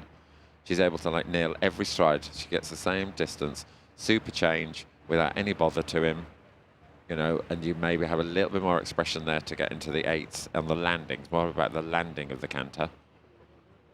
And this is where he's normally very good here. See, she says go, and that is extended canter without a doubt. And then we had transition, punctuation, as I've been going on about again, all Mark, day. Punctuation. Yeah. And then he glides. You know, we're gliding. That's it. These 8s are really pouring in now for Sarah Cohen. So this is definitely coming into leadership territory. I mean, so is, because like here again, and she comes off the track now, and it should be a good change. Everything's, yeah. If that had been a good change, I wouldn't have known why it wouldn't have been, because actually she's got the activity, and you see like here, he just waits, and now all she needs to do now, please pull this off now. Right, and so she can go with a big flourish. Well, Sarah Cohen comes to these final couple of movements, challenging at the top of the leaderboard. She's been an Event Rider Masters favourite for a few years now. She's been on the series podium before. She's been a winner in Wiesbaden. Can she lay down a challenge here in Millstreet? She's certainly done all she can do, and she is going to go to the top of the leaderboard. Sarah Cohen and Treason become the ones to beat. A 9 for that final halt. An absolute masterclass, particularly in the canter work for the Event Rider Masters favourites. Mark, brilliant test from Sarah. It was, and actually where it came from was the canter. How she rode the flying changes, the extended canters, the punctuation. Beautifully. Beautifully. Beautifully. Well, we will be looking forward to seeing if anybody can overtake Sarah Cohen on the leaderboard. We've 10 combinations left to come forward this afternoon in the final session of dressage. They start with Oliver Townend and Ballamore Class in just a couple of moments' time. And we will have a short break, and we'll be back with you in a moment. This is how the leaderboard looks at the moment. Sarah Cohen and Treason out in front ahead of Lucy Jackson, Superstition, but plenty of very good names in there. Tom McEwen, Figaro, Van Het, Brooks off on Event Rider Masters podium at Chatsworth a little bit earlier on this year. So that's the top 10. This is who is coming up in this final session, and the big names just keep on coming. Townend, Price, Burton, Ennis, Tattersall, Levitt, Bragg, King. Join us. We'll be back in 5 minutes after a short break for these last 10 combinations. You won't want to miss any of the action here. Leg 5 of the 2019 Event Rider Masters in Millstreet.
Well, welcome back to Millstreet, leg 5 of the 2019 Event Rider Masters Series and the Dressage.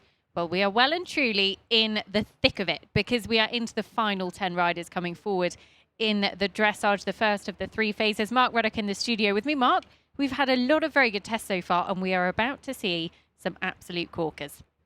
I don't think we're going to see 10 corkers, actually. Well, we're about to see the first of them straight away. Oliver Townend and Ballamore Class, a combination coming forward. And this is a horse that has been such a star for Oliver over the last few years, has won at this level previously, and is, of course, the Burley winner from a couple of years ago. 4 top 5 finishes at 5-star from 4 runs at the level, which is an absolutely incredible record. He really is one of the best 5-star horses in the world and heads to Burley in just a few weeks' time. Was the runner-up at Badminton this spring. And a horse that I know Oliver thinks so much of, and actually is still only in the peak of his career, just 12 this time. And Team Townend watching on as Oliver just makes his final preparations and comes forward. Now, this is a horse that actually scored 20.8 in the first phase at Badminton last year. More than capable of scoring in those very low 20 numbers, Mark. This is a test that you put up as one that could be the leader.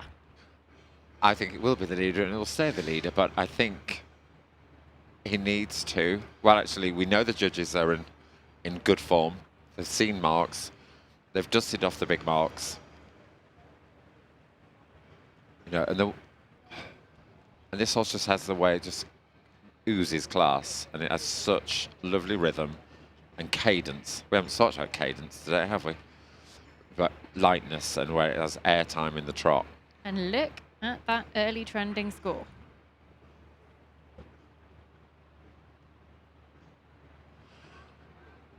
So here, just not as much quality in the trot as he had in the shoulder in to the... So it could be more supple laterally in the half passes, but still nice crossing, nice positioning. But the quality of the trot wasn't the same as he had in the shoulder in. But again, very fluent and easy, and the horse is very naturally supple there. And he's very good off the button, the go button. There he goes forward. So just as he comes back, you could just see the horse just dropped his pole, so lost a little bit of engagement. But this is, to be fair, when you're judging a horse like most of these today, we're able to, it's why they're not the 10, not what do I have to do to give you a 7. It's more like why you're not a 10. And I mean, judges do start from the top, the 10, but at least you only get into the 8s.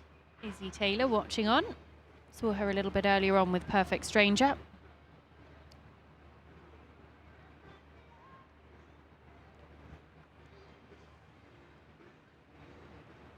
Very good walk.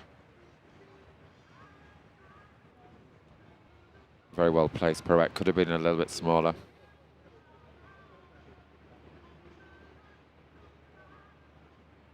But you can see, like here, the horse is taking the neck forward.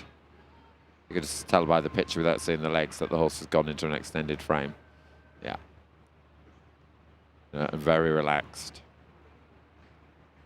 And pleasing over track. And just pleasing relaxation. The horse's ears are going back and forth to the rider. So I think what we're doing now, completely focused. We've seen some that have been in and out with their focus today, but this is in the zone.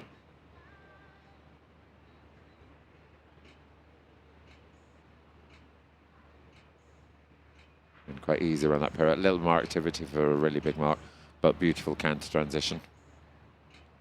I mean, the horse looks really like in the game. And Ollie uses the corners to set the horse back. It just takes the balance and the serpentine, a very good quality. Lovely canter. Now you'd expect everything for a good change. I hate like... So like there, it was a nice change, but actually it could have been a bit more expressive.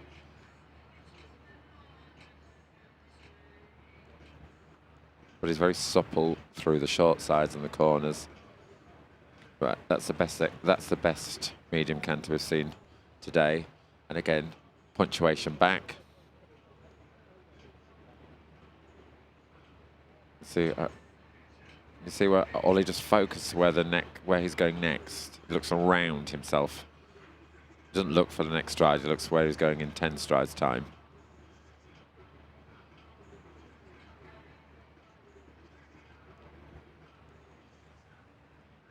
That was a better change than the other one, so I could go 9 on that change easily. It's got the timing better. And then Orly's going to go completely flying down here now. But you see he has ground cover and comes back. Well, Oliver Townend and Ballamore Class have absolutely laid down their challenge in this first phase. They come to their final halt. He salutes to our ground jury, and the 2016 series champion puts it all into the dressage here in Millstreet, and he's pretty happy with that mark. Rightly so. That is an incredible test. I love the way the last hole he was still on game face. Then he goes to scoreboard, and then it's how we went from one zone to another. Well, he'll be absolutely delighted with that. Oliver Townend is going to be our new leader, and we'll confirm his score for you in just a moment.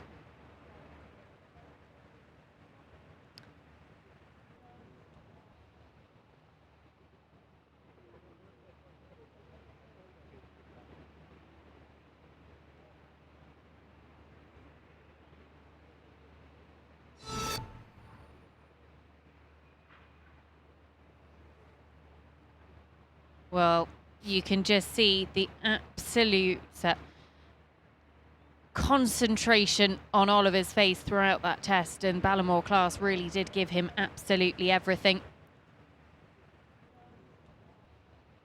Thomas, the horse that he is known as at home, is a real superstar in Oliver's yard, was actually his reserve horse for those European Championships. 21.0, he goes to the top of the leaderboard. That is an exceptional score in Event Rider Masters history. And you guys at home have him on the top of the leaderboard in the SAP Spectator judging app as well. But Oliver Townend, we've missed him in the series so far this year, Hannah, but he is back. He certainly is back, Nicole. We've missed him. He's been out with injury for a couple of events. Let's see if we can just grab a quick word. Oliver, welcome back, first of all, and what a return that was, 21.0. Yeah, it's good. It's good to be in the Event Rider Masters. I've had a strange season, but the horses are in good form and I'm nearly sound, so everything's going well. Are you all mended? What actually happened? What injuries did you sustain? I've had all sorts of bits and bobs, but look, we're getting there, and you know, as long as I'm right by the big occasions now, that's what I'm hopefully concentrating on these days, whilst I've got these amazing horses and, you know, Kentuckys and Badmintons and coming up Europeans and then Burley, so, you know, we're in a very good place. Not to mention the Event Rider Masters, Oliver, come on. Of course, yeah. It's very important competition for our sport. It's the biggest step forwards the sport's ever had. And we're just grateful for those guys behind it. Well done, Oliver. Good luck tomorrow. Thank you very much. Thanks. Well, that test from Oliver Townend actually goes into the top 5 Event Rider Masters tests in history. 21.0. Absolutely delighted with Oliver Townend and Ballamore Class. They are the ones to beat, 21.0, but we've got 9 combinations still to come forward. Each and every single one of them can absolutely challenge Oliver's lead. Can any of them do it? And this man is going to be the first to try. Tim Price with a Wesco, owned by the Windrush Equestrian Foundation. And a horse who was on top of the podium, or Tim was on top of the podium. The horse put him there in our Veal of this year. And it was a Price 1-2 on that occasion. Wife Janelle finished in second behind Tim. And Wesco, certainly a horse that is, despite being, I think he's 16 years of age now, Wesco. But despite being 16, he can absolutely still produce those low numbers in the first phase. A career personal best for Wesco last time out of 23.8 in Aachen in the SAP Cup a little bit earlier on in July. So very much still improving, and one that can still put in a really good performance in this first phase. And I think Tim will have thought, okay, Ollie, I'll see you and I'll raise you. And he has with that first hole. He's trending on an 18.3 before he started. Again, another horse that really stays in the zone, with a rider that stays in the zone. This horse, different sort of type to Ollie's horse, sort of shorter, buttier. Lovely and supple there, very rhythmical. A little bit more bend to the right. Just could have, but it was much better. They actually improved that half pass the further it went. You know, and Wesco is really rideable through there. I like the self-carriage and the lightness. One of the best shoulder ins we've seen all day. Could go a little more from behind in that medium trot for the huge marks.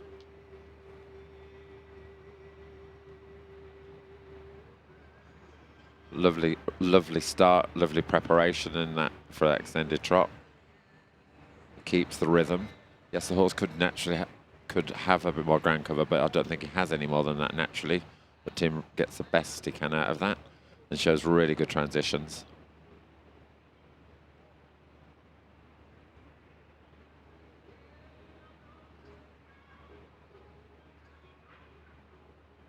Wesco has naturally a very nice collected walk, so it should enable the pirouette to be able to go more onto my dinner plate size. He was able to place that well.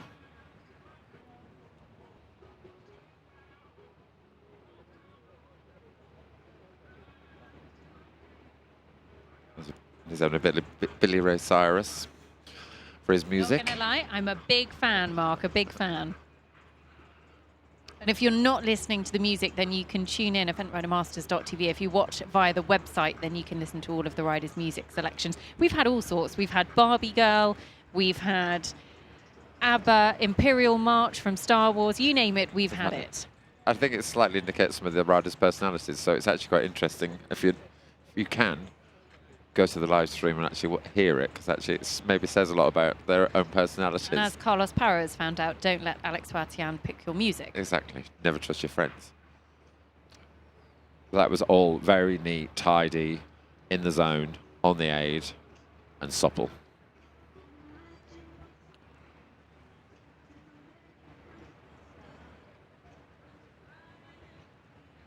You know, like here, like Wesco goes a little, tries to get a little onto Tim's hand, gets a little bit tense there. Because those flowers that he's never seen in his life before, there's special flowers a little bit there. But Tim, being cool, just releases the hand and it doesn't become an issue. Very nice flying change. Very punchy, like powered off the floor.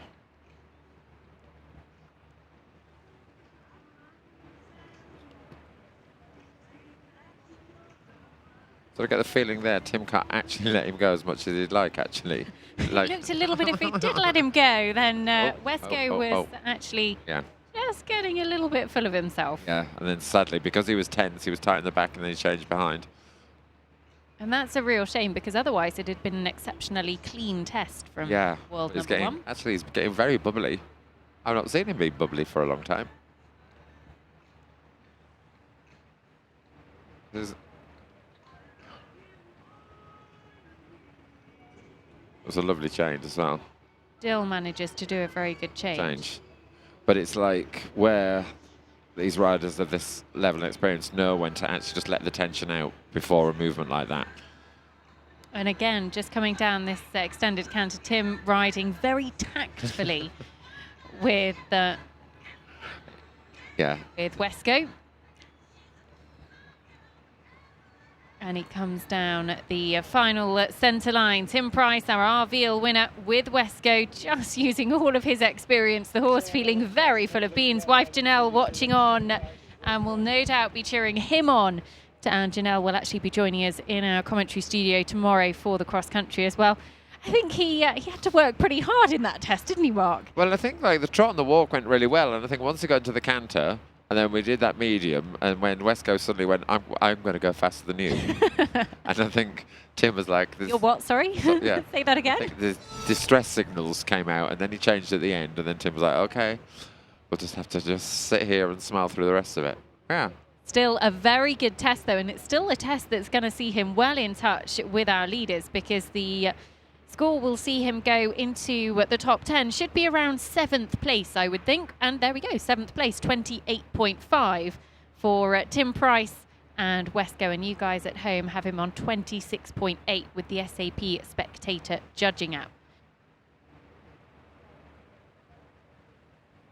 So Tim, we'll hear from him no doubt in just a moment, because he had to work hard on his long-time campaigner. They were on top of the podium in Arville. Do we think we'll see them on the podium here in Millstreet? Well, we will watch this space. Still the jumping tomorrow and all to play for, Tim. We'll go and hear what he has to say with Hannah. Thanks, Nicole. Well, he certainly was full of beans, wasn't he, Tim? You had to work quite hard then, didn't you? Wesco's ready and raring to go, quite clearly. Work hard in the wrong kind of way. I just had to hang on. I just popped into canter, and it was like he just had a realisation of a bit of atmosphere. And yeah, I needed another few minutes, really. But you're definitely in touch with the leaders. 28.7, I think, there or thereabouts, into 7th place. Are you pleased with that? Hannah. Yeah, no, I am happy because it's fun having him. I really enjoy him, and I think the root of his problem today was that he was having too much fun. So it's not a positive problem. It is, but no, I'm a bit disappointed. Wanted to be out there, but there we go. Let's see what Janelle has to say. Janelle, what did you make of that? Yeah, he did light up a bit, little bugger. Oops. But no, it's always a pleasure watching him. You know, every start is a bonus. He's one of the greats, and we'll certainly enjoy watching him tomorrow. Okay, well done, Tim. Thanks. Janelle's much more philosophical than me, but She's actually just thinking that one less person to challenge her series lead, because she is, of course, our 2019 series leader coming here in leg 5. And she is the top of the table, 67 points, but not competing here. So Bill Levitt, who we'll see a little bit later, is the highest placed rider. But this man is the 2018 series champion. He's the defending champion, and it is Chris Burton. Comes forward with the Graf Liberty Syndicate's Graf Liberty. And this horse that actually won the Event Rider Masters Series finale at Blair Castle last year has been on the podium on 2 previous occasions at Blenheim and at Blair the previous year as well. So very much one that can put in an exceptional performance in all 3 phases. And Mark, this is a big moment for the series. It's a big moment for the series, and Chris has actually started with a I'm here. And if anyone can cope with the pressure, he's more than able.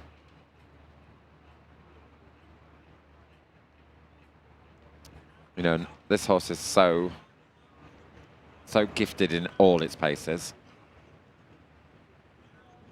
And he hasn't got a bad jockey on top either. He's all right. He's all right. No. I'll let him ride my horse. Like there, he has very good bend in the half pass. And yes, he could have a little more cadence, a bit more lightness. But actually, Chris is like, well, what I don't have in the cadence, they're going to give me the marks for my suppleness and my bend.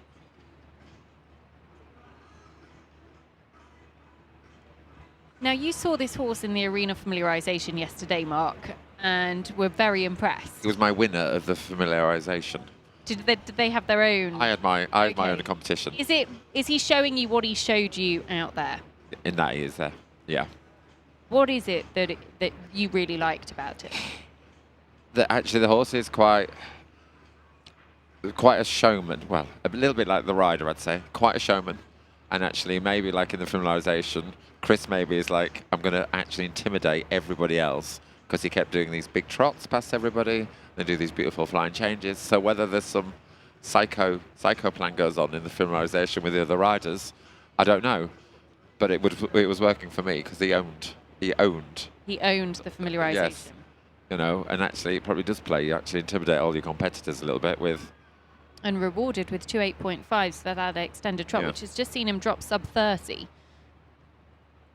You know, and actually when I was watching him yesterday, it was a canter. So that, when I was saying about pirouettes, that was very large. Okay. But it was a pirouette. But Chris was going for a small one, but the horse actually sort of stiffened halfway round. And actually, Chris was wise and then let it come out.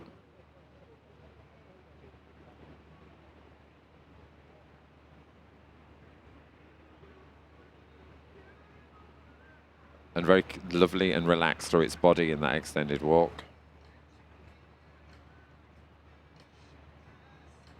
And you can see that pirouette there was a 4 to an 8.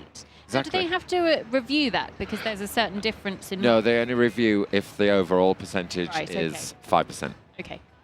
And then they'd review and that sort of thing would come up. Okay. And so that pirouette was much better, and that was the sort of pirouette I think Chris was aiming for on the other rein and decided it wouldn't. But again, we can't speak because Wesco was quite cool to this point, wasn't he? So, Mhm. and this has been quite cool to this point as well.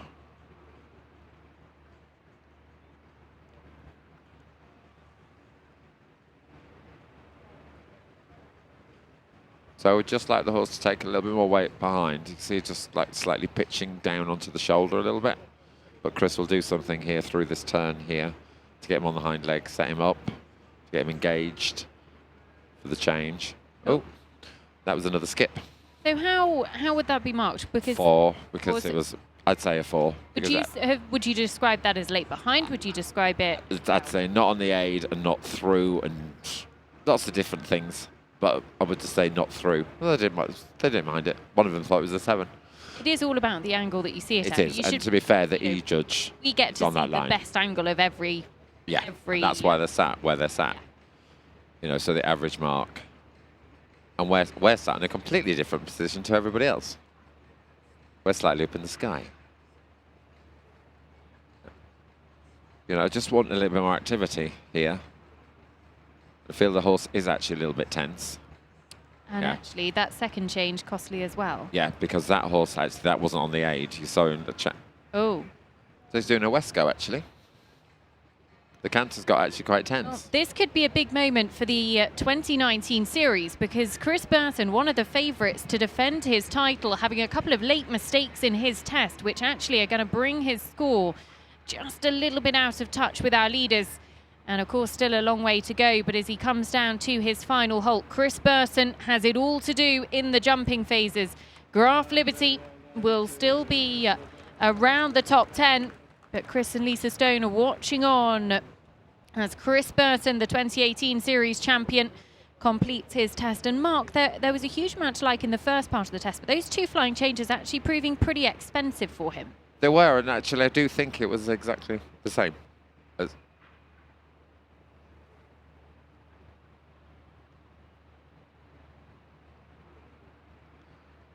I think it was exactly the same as Tim's horse. Got into the canter and just boiled over. And similar mistakes, changing behind. And yeah, but I think actually, we don't like it to happen, but actually it does open up the field. Well, it does open up the field. We will be bringing you Chris Burton's score in just a second because that is going to see him go around the top 10 mark, and he is going to have it all to do in the jumping phases. Chris Burton will be doing a rain dance this evening to try and make that cross country as tough as possible. You just see that change. That was the first of them that just cost him a little bit on the leaderboard. 29.0 for you guys at home. That would have him in 5th on your SAP Spectator judging leaderboard. But in terms of the actual leaderboard, that score just being finalised and should be around the 30 penalty mark. We'll confirm that for you in just a moment, but the 2018 series champion is going to talk to Hannah and give her his thoughts on the test. Thanks, Nicole. Chris just getting off his horse. Chris, a slightly more expensive test than you're used to of late. Yeah, he just got a bit behind me, and he's a quirky old bugger at the best of times, but he's a good horse cross country, and that's why we bought him.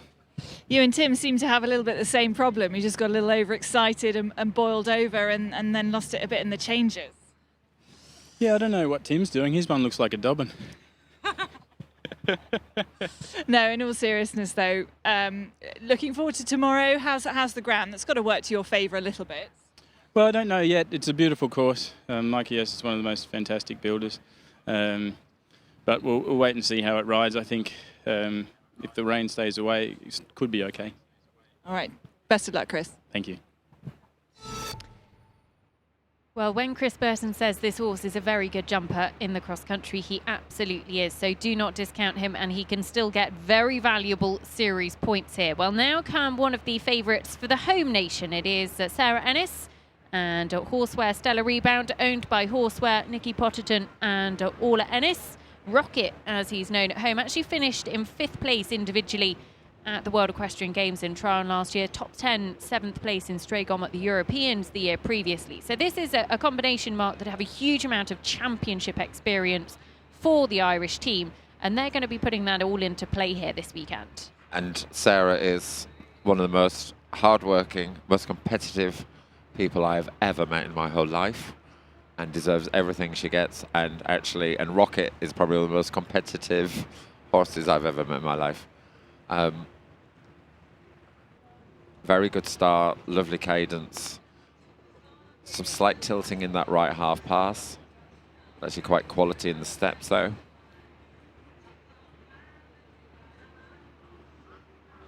And good angle to that shoulder in. You know, he has really good cadence and natural ability there. It's one of his party pieces. He'll just have a little more self-carriage, just for the bigger mark. Like there, then he chooses the corners really well to get him on the hind leg and sets him up here for this extended trot, which is normally a very big earner for him. You see his desire to get all the way across the arena. And very good music. He's called Rocket and he's got Rocket Man as music. I have to admit, I'm a big fan of our riders' music choices here today. A 9 for that extended trot there. And you can listen to the music through eventridermasters.tv. You won't be able to hear the music through the Facebook live stream if you're wondering what this music is that we're all talking about. Well worth a listen in, though. And a well-placed pirouette. Just a little unsettled in the contact.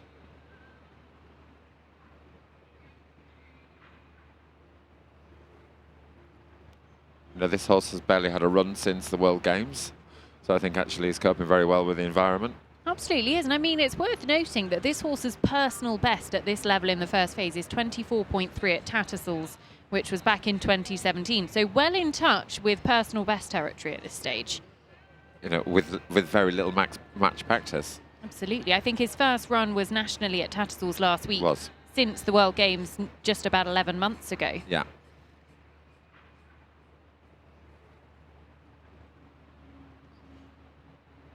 Some loss of balance a little bit to that end of that pirouette. Yeah. But so hopefully he's not going to follow in trend with the last 3 horses that were doing very well at this point before they slightly lost their minds.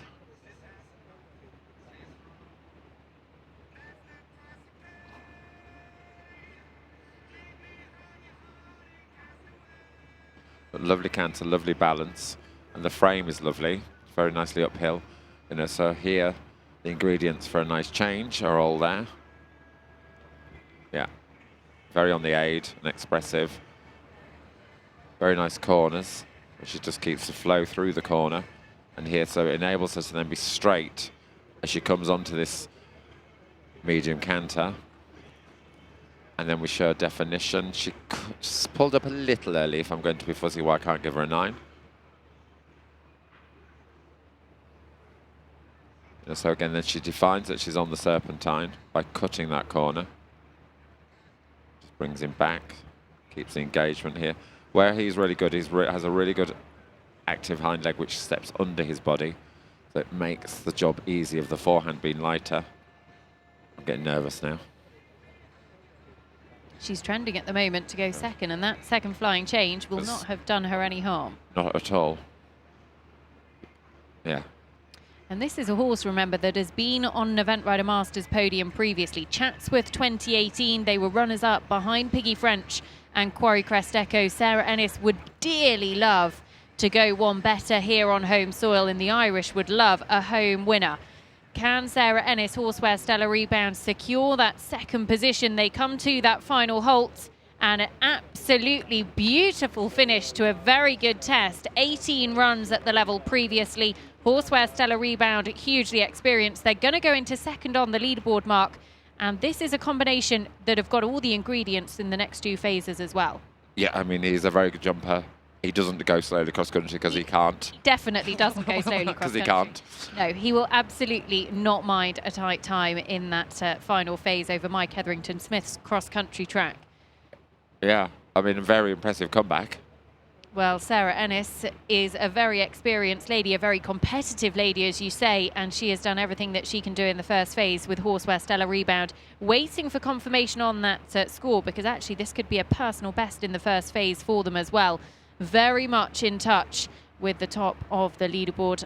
Oliver Townend, Ballamore class 21.0 is the one to beat. But Sarah Ennis should go into second after that really good performance.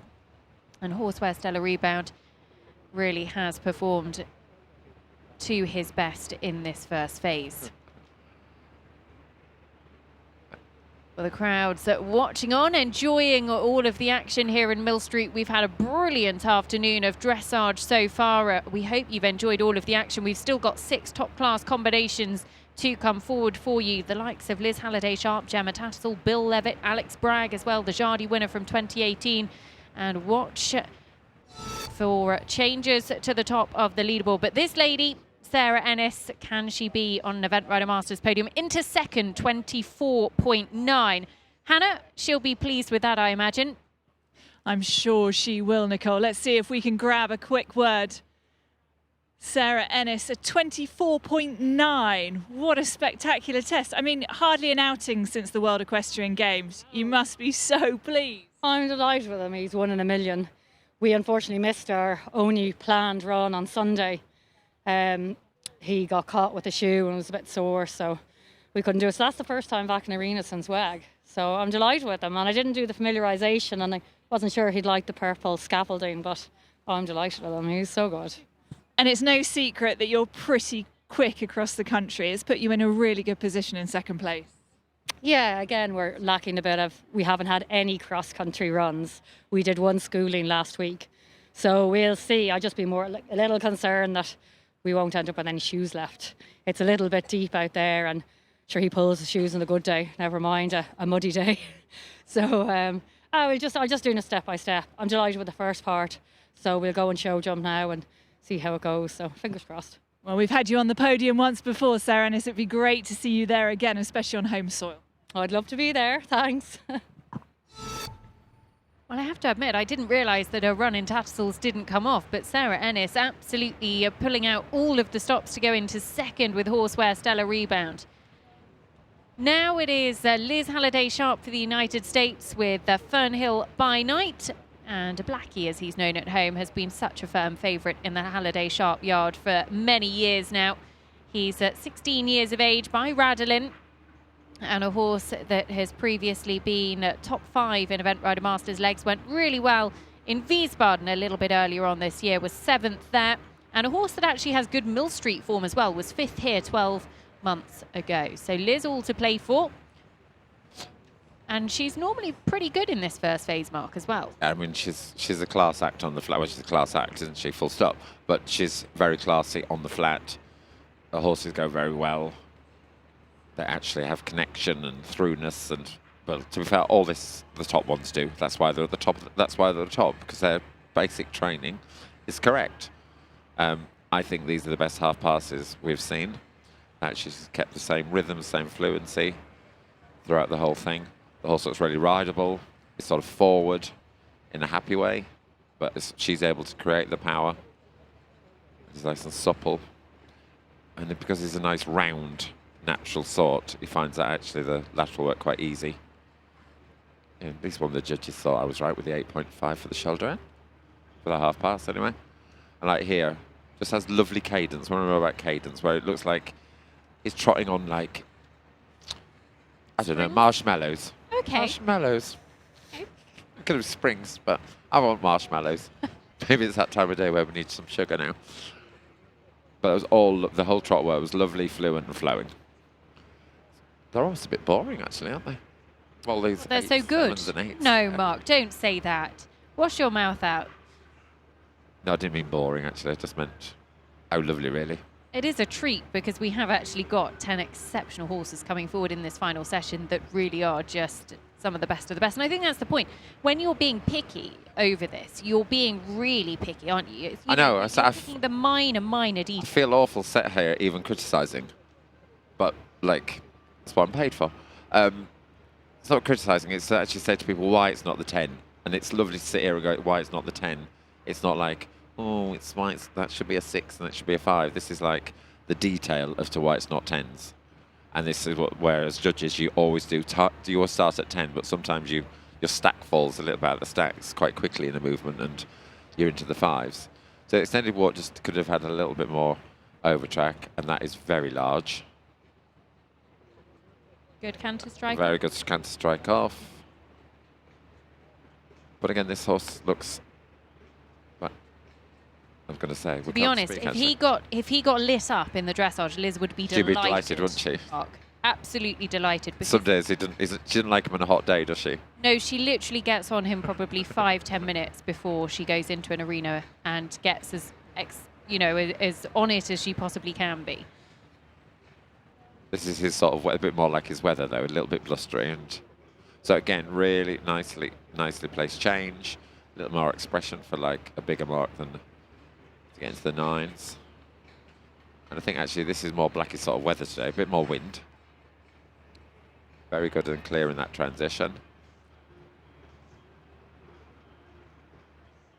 There's still plenty of good marks coming in as well. She could just do with a few more 8s to drop that penalty score. And it's his canter just doesn't have the same quality. His trot is quite expensive. That's he has a classy trot. His canter could just have a bit more jump and a little bit more roundness to it. And canter's more like it's a short stride, I'd say. Again, I love him. I'm not being critical. Nobody sent me death threats. Like here, could have more ground cover, and that is willingly forwards. We need to open the stride up more.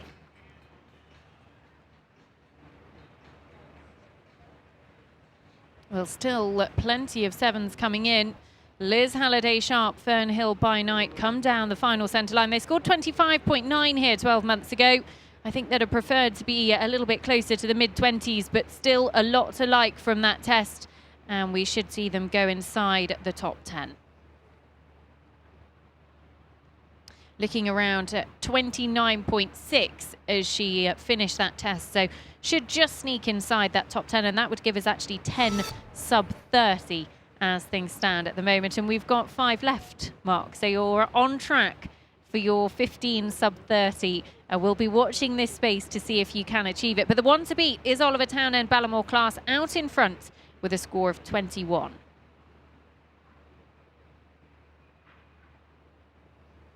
And we will be watching to see if anybody can overtake him from these final 5 combinations.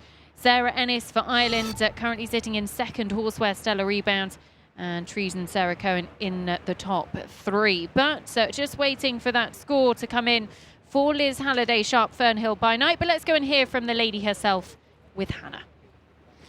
Let's see if we can grab a word with Liz.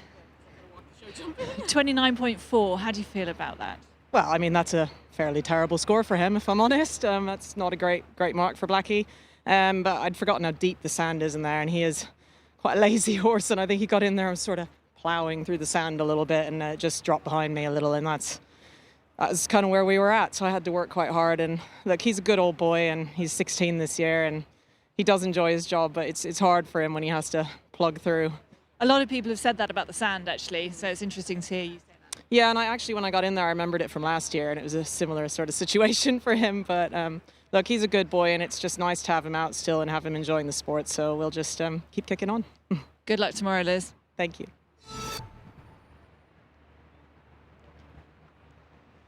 Well, next to come forward, it is Kevin McNab for Australia. Kevin with Willunga, who alongside wife Emma welcomed their first child just a week or so ago. So they've got a brand new addition to the McNab family, and Kevin has been keeping Emma's top horse Fernhill Tabasco ticking over, competing here this weekend. So no doubt that they'll both be challenging for a place on that Australian team as we head into Tokyo 2020.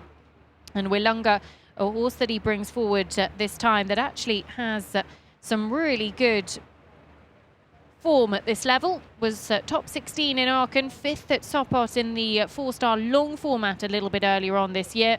Top 10 at Belton as well, and a horse that actually can really produce the goods in the first phase. Did a 24.9 on their debut at Verigam last year in the Nations Cup. So very much one to watch in that first phase. And Kevin, a very good jockey as well. So really looking forward to this 12-year-old by Olympic Lux, Kevin McNab.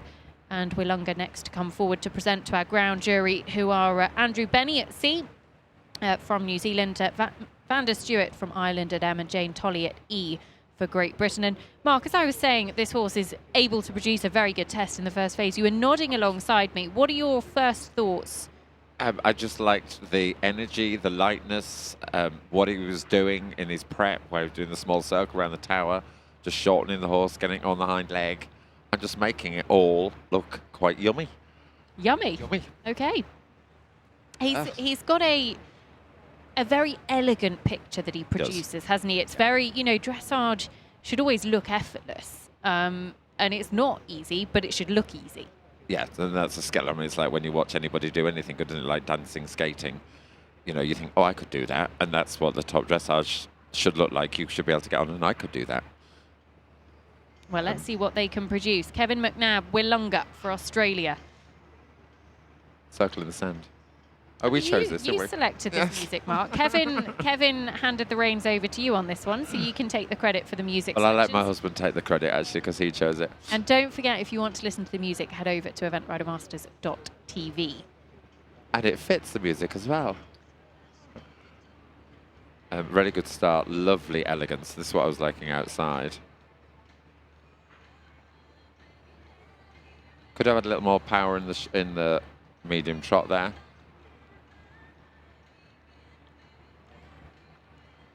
I think Sean can take credit that actually this trot music actually really helps the horse's rhythm to the beat. It's very easy and flowing. A little more bend to the right.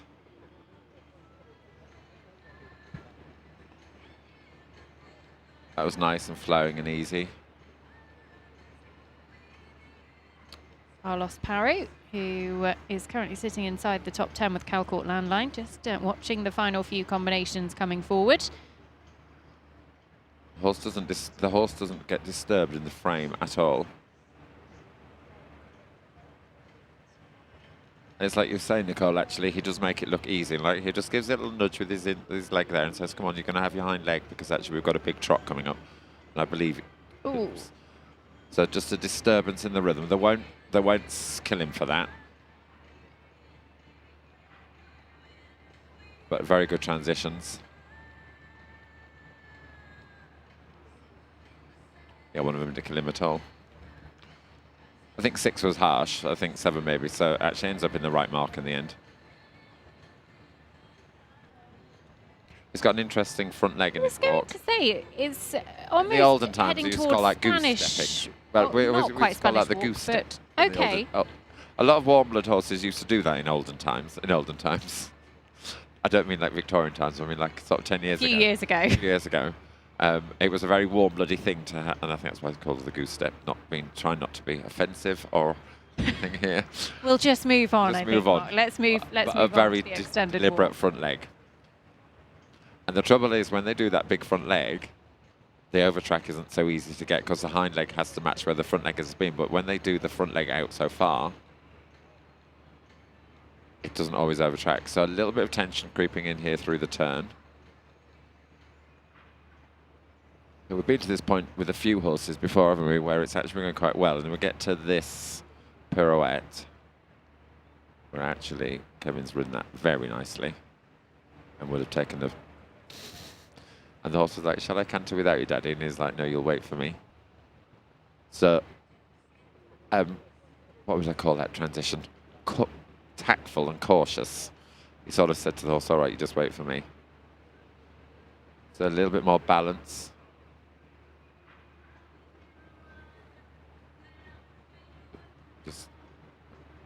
He's ridden that centre line there well, where he's just engaged the horse, got it on the hind leg, ready for the change.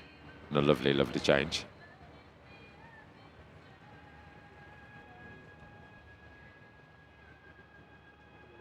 I don't think I've really seen Kevin ride very much before. He's a lovely rider. Yeah, he is. I'm impressed. Absolutely, and he's getting himself a really nice team of horses coming I through could as see well. why he would be. 2 top 15 results actually at Hartpury in the 4-star just a couple of weeks ago, and he's got himself quite a competitive string. I'd be very much looking forward to seeing him in the jumping phases, especially the way this test is going. He's going to be well in touch. Yeah, and he just looks like he's a very thinking rider. And is that pesky? Oh, I know why that pesky flower is. That as a microphone. Sandbag in it. Is it a microphone or a sandbag? I think it might be a sandbag. Sadly, the horse slightly lost its, maybe it is a sandbag, lost his concentration as he came off the track and then was late behind in that change. So it's whether it's going to plunge into the 30s.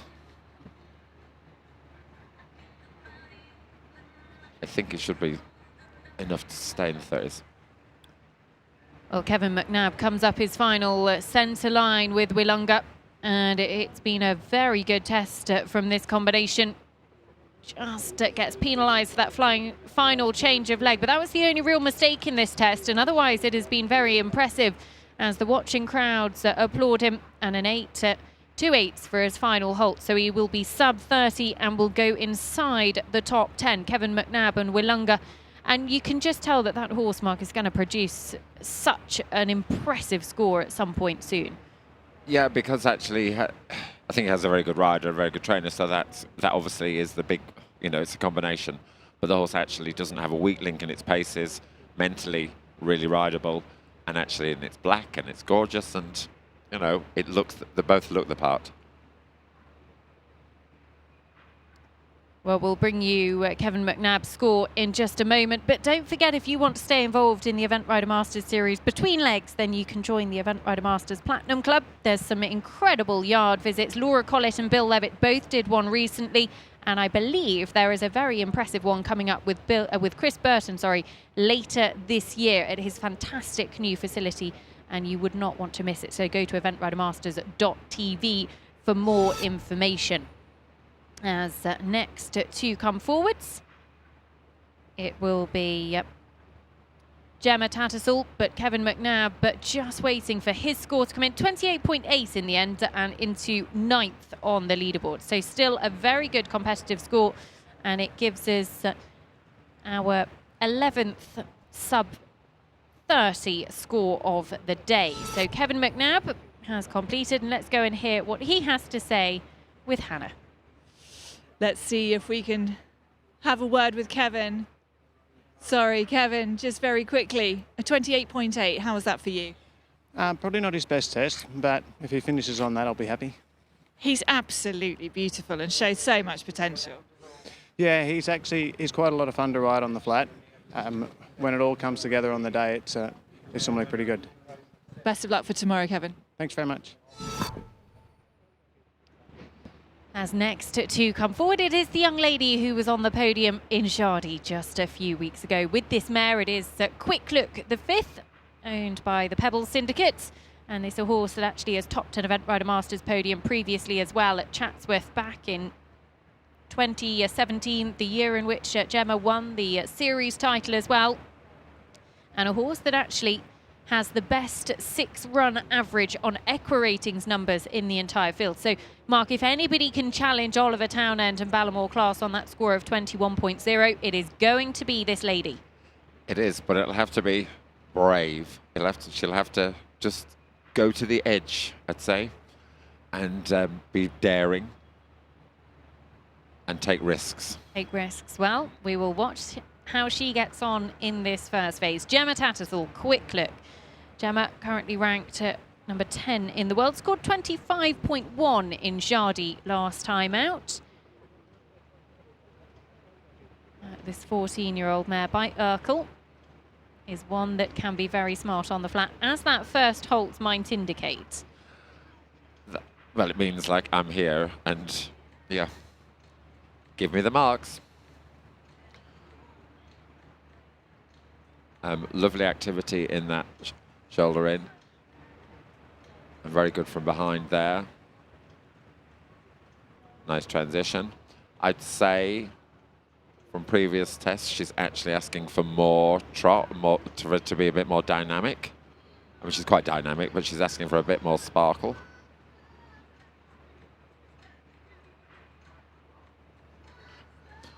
And like the lovely right half pass.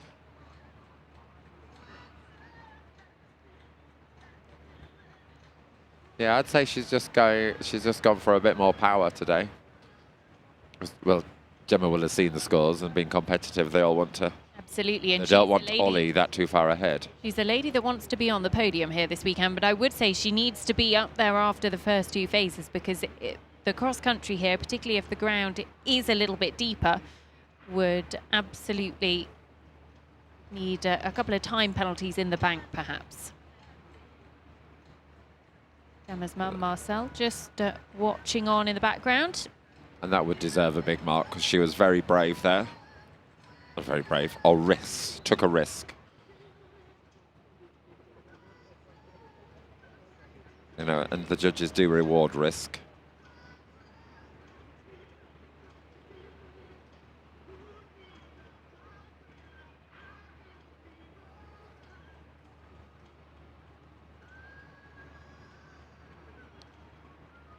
It was a little bit on the large side.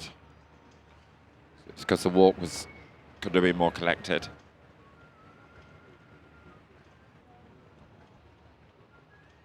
And if you see from the rein length there that the horses want to take that nose forward, very good example of where the frame needs to be. Keep her there. Horses are quite cheeky because they always want to curl behind it. Gemma rode that very well.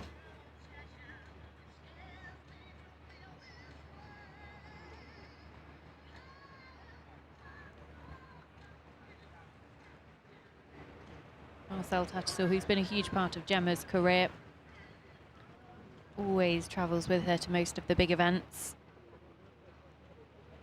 And a bit of Tina Turner accompanying Gemma's test here today. So a nice walk sequence and a very good canter transition. Pebbles looks right up for it, doesn't she?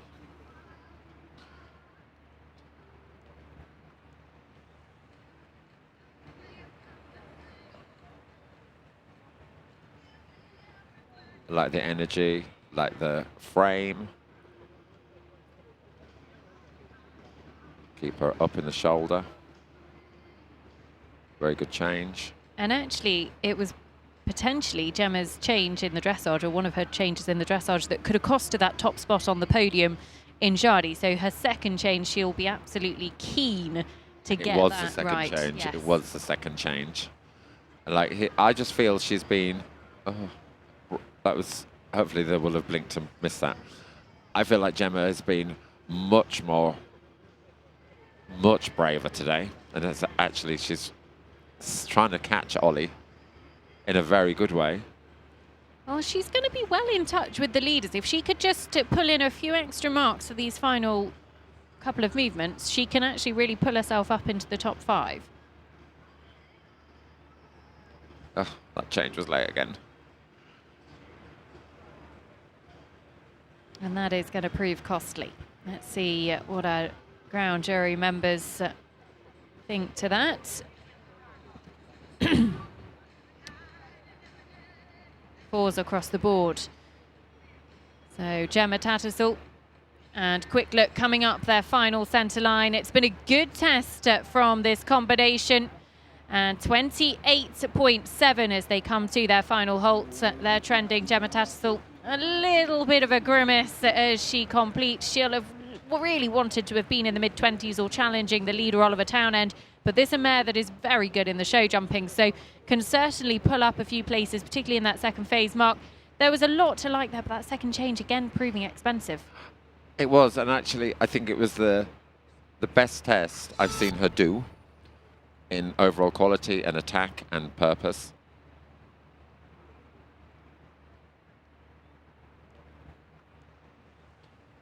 And she really did concentrate every single moment of that test. But we'll confirm that score when it does come through for you. And she should go inside the top 10. We'll be within 2 poles in the show jumping from our leaders at the moment. Oliver Townend and Ballamore Class at just 3 more combinations to come forward. And not one of them that you will want to miss. Bill Levitt, Alex Bragg and Emily King, all more than capable of really scoring in the low 20s, and we'll be excited to see if anybody can challenge Oliver Townend at the top spot. But let's go and hear in a moment from what Gemma has to say with Hannah. Thanks, Nicole. Well, the scores just coming in. Let's see if we can see them. No, they've disappeared off the screen. The judges just having a look at Pebbles, as she's known at home. Quick look. It's a 28.5 for Gemma Tattersall. She should be very pleased with that. Quick look, looking lovely. No, not pleased, Gem? I don't think so. I don't know. I don't think I did anything different to what I normally do, and we normally lead, so not quite sure where we're at with that. I don't know. She was very good. Pass. Okay, we'll run with that. We'll run with that. Any particular areas that you didn't think were... No, you just thought it was your normal test? And I would say normal Pebbles test. She felt pretty special there, and I think we made a mistake in the last change maybe, I'm not sure. But I thought the rest of it was really good. Okay, well, you're all very close. You're within inside the top 10, all within 2 poles of Oliver, all to play for tomorrow. Yeah, the ground's not so good, huh?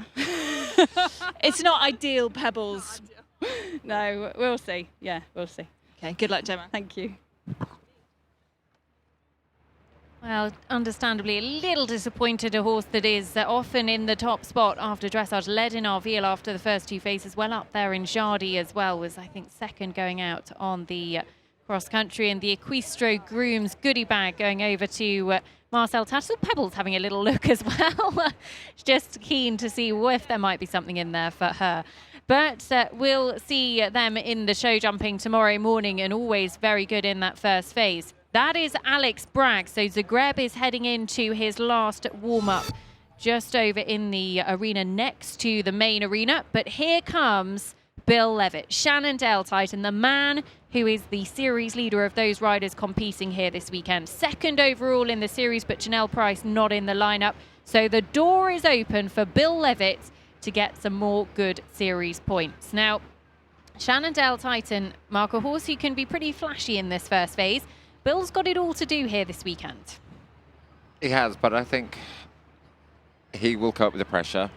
The halt wasn't the greatest halt to start with, to be fair. But I think this horse never really blows, does he? And we've never seen him not just perform on the flat. And any mistakes he's made jumping-wise, Bill would take complete responsibility for. So a little bit more suppleness and bend through that half pass to the left. Expect the right one will be better. Good positioning, very nice crossing of the hind leg.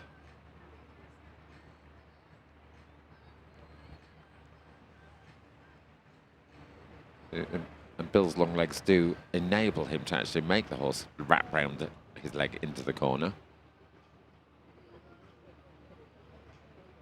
You know, the horse has really exaggerated hind leg, which I think the judges really like. And he normally can pick a big mark up for it. The trouble with the horse that has this bigger trot, slight differences in the ground can cause a balance problem.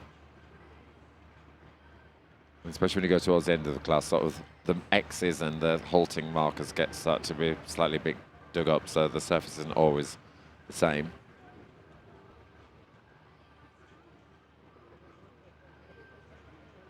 Just a little bit fussy in his mouth through that turn. Now, it is worth noting at this point that Chris Burton, who is Bill's closest challenger in the series, is on 30.2. Bill really needs to be ahead of Chris going into the show jumping. As far as he can get, the better. And I'd like him to be sub 30 just to prove Derm a point as well. So yes, we both want it. But actually, again, this horse, the walk and the canter, very like Sarah Cohen's. They sort of can get through the, not get through the trot work, but get through the trot work trending on these sort of marks, and then the walk and the canter are their sort of strong points. So don't be defeated yet, Nicole. I'm not being defeated at all. Ryan, Bill's groom, watching on. It is such a team effort. I think Josh Levitt internationally. Well, it is a Levitt family. See, like the walk gets the A. Bill can think, actually, here come the mark. I think it's very similar stamp to Sarah's horse, Treason, as well. Big and uphill. Just looks to Something, there's some tension going on, bothering actually. him a little bit. Something slightly irking him.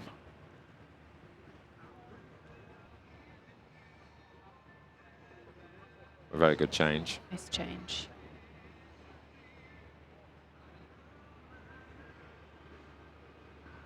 Yeah, just looking is not as settled as he normally does.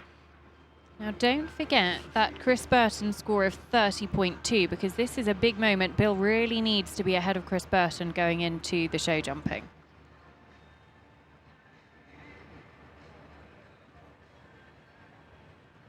Well, we'd like a few more points for him to be, but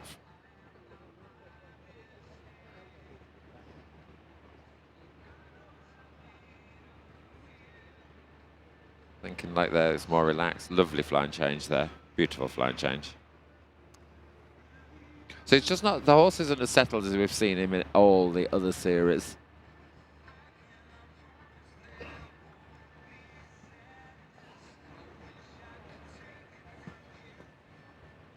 I think they've just been a little bit mean on the flying changes.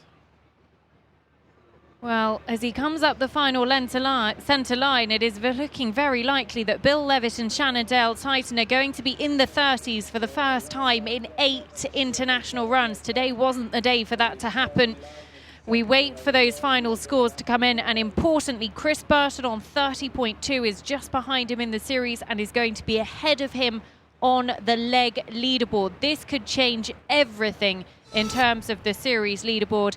Bill Levitt and Halliday-Sharp, things didn't quite go to plan in the second half of that test mark that unfortunately just stopped him getting those really low scores. No, and I'd be interested to see. I think Bill would say it's just some tension crept in, and we've never seen this horse have had tension.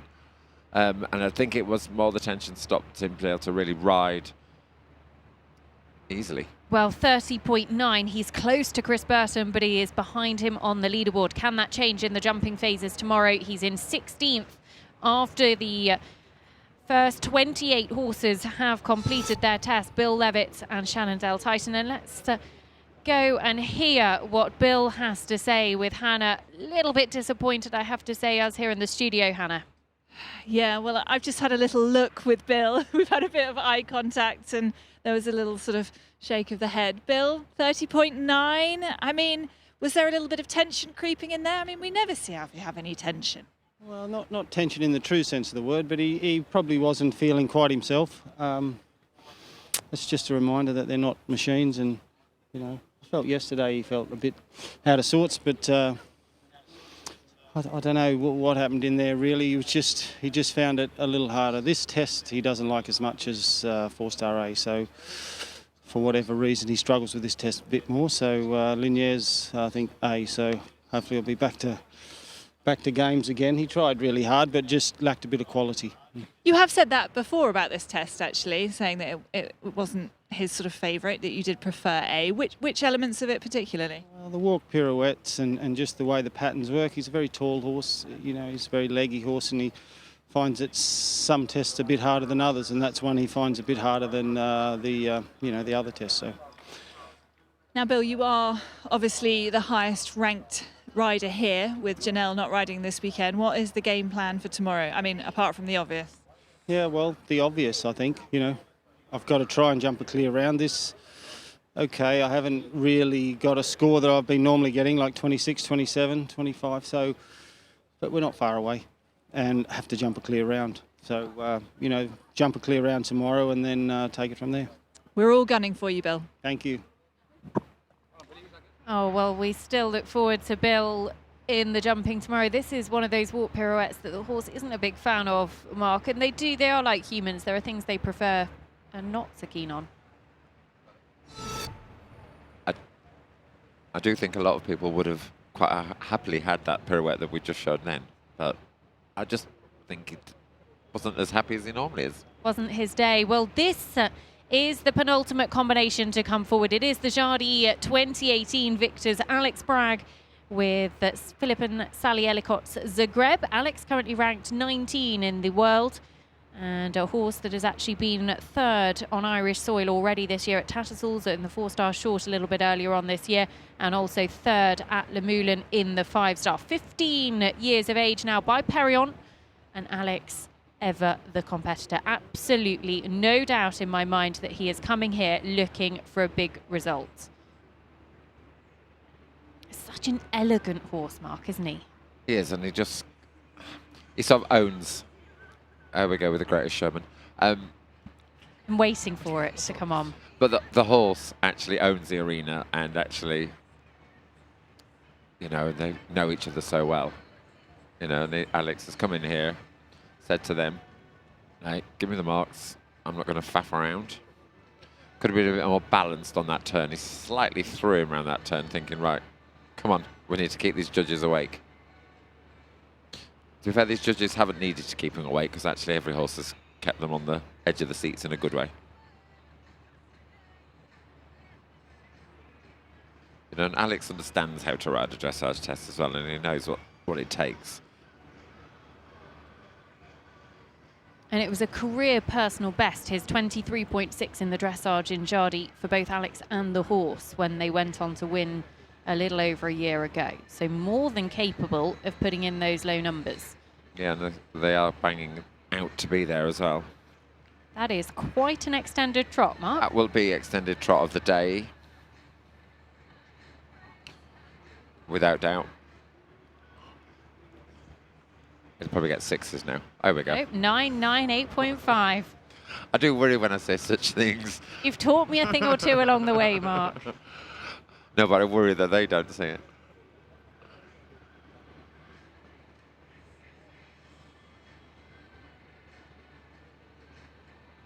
Good pirouette. But you see, the risk of that, the judges gave him the 9s because actually they would have been like, please make it come off. Please don't trip over, because you go to the edge of the balance when you go for that much power. That was just interesting there. We just saw Alex himself take a breath. Deep breath, blow it out. Just a moment almost in the walk and this extended walk to regroup as a rider as well. Yeah. And just deflate him a little bit throughout the whole walk and actually give him that moment. And this is what you do in the training at home, actually. It's turn off time. And now he'll come round here and slightly you'll see him just sit up a little bit, almost stick his belly button in my forehead and like reignite his core. Getting very body-wise now, and it was good pirouette. And then here, they'll switch back on again. Would you train the horses to switch on, switch off?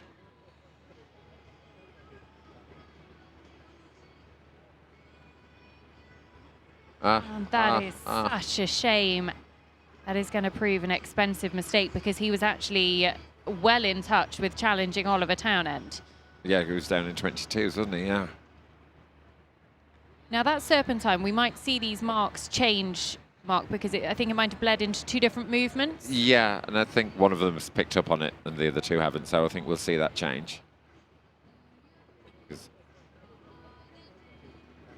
But Alex will be like, right, I need to get 9s, and just unravelling a little bit, because actually that looked like Alex was like, I need to get a 10 for this. Or just noticed to just back off a little bit now. But Alex would rather die trying. Absolutely. And actually, you say taking a dressage, those big marks about taking the risks. Yeah. And sometimes the risks don't quite pay off, but this is still a very good test. You know, it did pay off in the extended trot, and but actually he needed to get near Ollie. And he could have cruised round safely and still got this same score of a 30.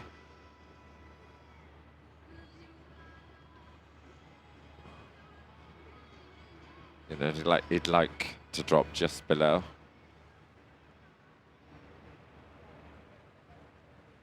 And he comes to his final halt, Alex Bragg and Zagreb. The first half of that test, it's almost a test of 2 halves, because the first half very much challenging with our leaders. The second half, just a couple of costly mistakes, Mark, that actually is a real shame because he was well into personal best territory. I mean, Alex, on reflection, will know the mistakes happen because of actually wanting to win, going for it, and the risks they take. Absolutely, and he took a couple of those risks, didn't quite pay off, but Alex Bragg and Zagreb have done all they can do in the first phase as the penultimate combination to go here in Millstreet, leg 5 of the 2019 Event Rider Masters Series. And we'll just see this first extended trot, Mark, which was just exceptional. Well, this is where he was so brave, and he just on and off the floor, and he had air. He was like he was floating, you know, and then 2 minutes later. Not quite to be, but still a very competitive score, and he should still be around the 30 penalty mark, might even break into the 20s still. So not to be discounted in the jumping phases, because we've no doubt that the jumping over the next couple of days or over tomorrow is going to play its part on the leaderboard. So Alex Bragg and Zagreb waiting for their score to be confirmed, but let's go and hear his thoughts with Hannah.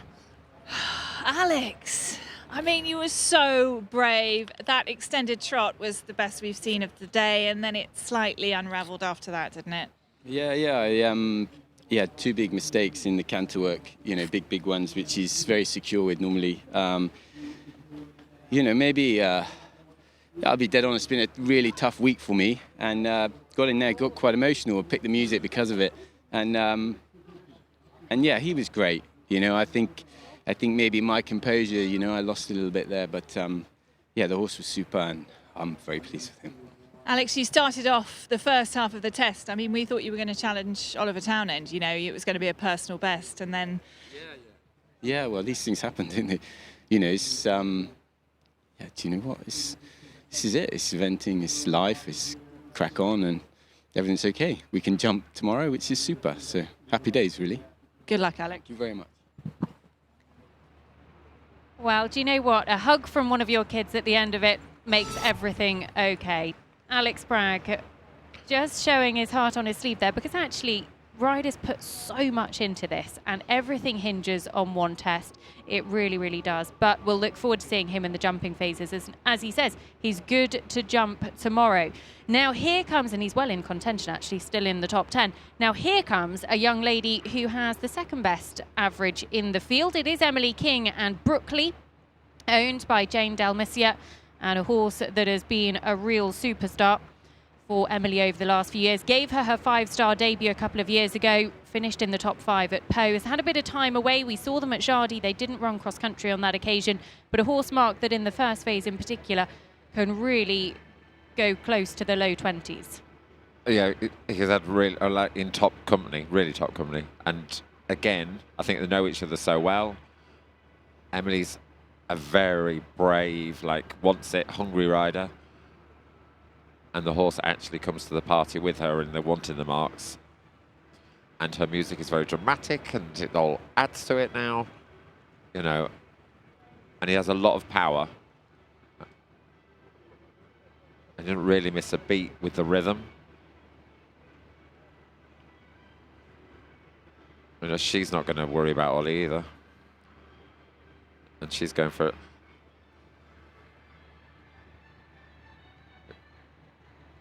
I'll go for second best extended trot of the day there.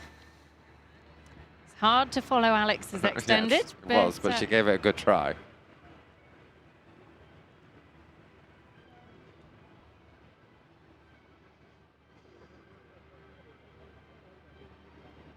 And it's funny, this test has been a test, some of them have been tested too hard, so they've all got the trot work. And then the canter's fallen apart, and then others have improved on the canter. And the ones that are really up there have not had a weak fault in any of it, and that's how it should be. Mum Mary watching on. Many times an Olympian, ridden on so many teams for Team GB, but Emily very much forging her own path in the sport. Beautiful walk. Really relaxed. Good over track. Good frame. Just don't mess it up towards the end.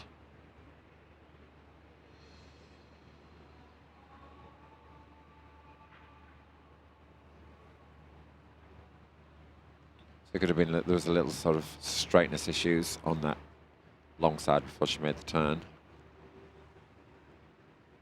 Could be more fluent in that pirouette. You could see it just sort of stiffened a little bit, then it was large. It was a pirouette.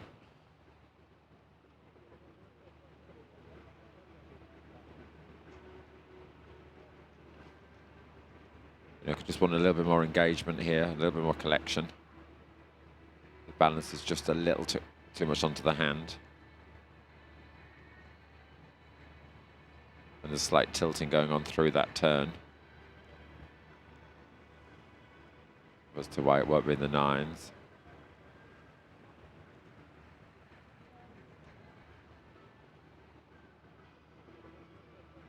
So that change was correct, but could have been a little bit more expressive. Oops, is having a little bit of a hump. Is that the technical term, Mark? Bit of a hump. Just feeling very well in himself, I think. That extended canter has actually been an influential point of the dressage today. It's not often you see because a few that. have done the change. Yeah, they have. Because they've got so far into the test, you think they'd be over that by then. Yeah, it has actually. It's been the killer of the test. That was a much better change that way. Right, so does she underplay this one and hope she doesn't hump her way to the end? I think the music accentuates everything being quite dramatic. She was brave at the end.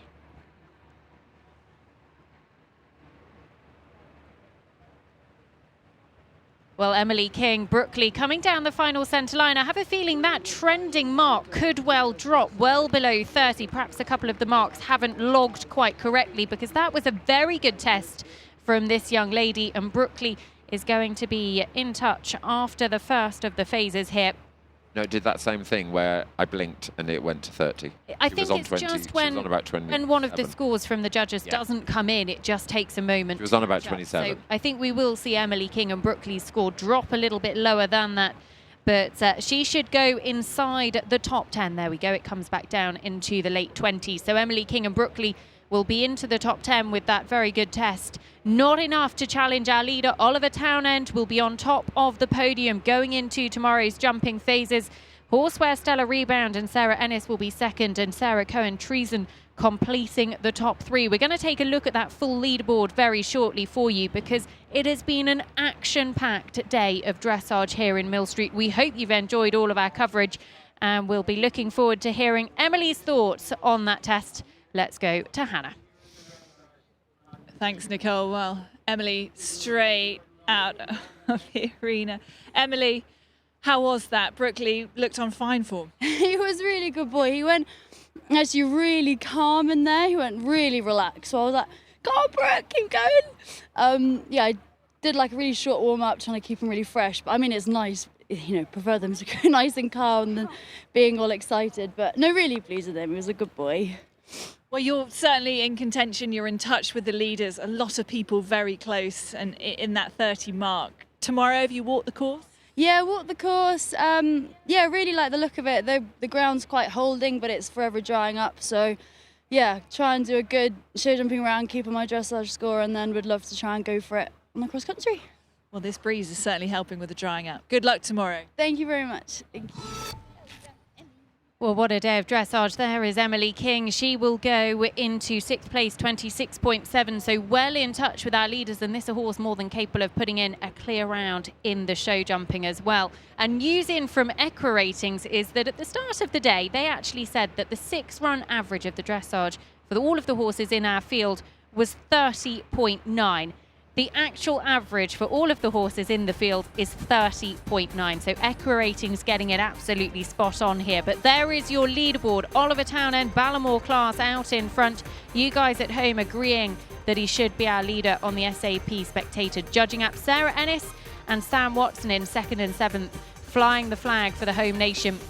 They would dearly love to have one of their riders on the podium here at the first Event Rider Masters leg in Ireland. Sarah Cohen and Treason, former Event Rider Masters leg winners. The show jumping is going to be key for them tomorrow, and a massive personal best for Superstition, with Lucy Jackson currently sitting in 4th on 26.4. Alex Bragg and Zagreb and Tim Price and Wesco inside the top 10. A little bit of disappointment perhaps for Gemma Tattersall. It's not often we see her in quick look outside of the top 10 after the first phase, but well in touch, 28.5.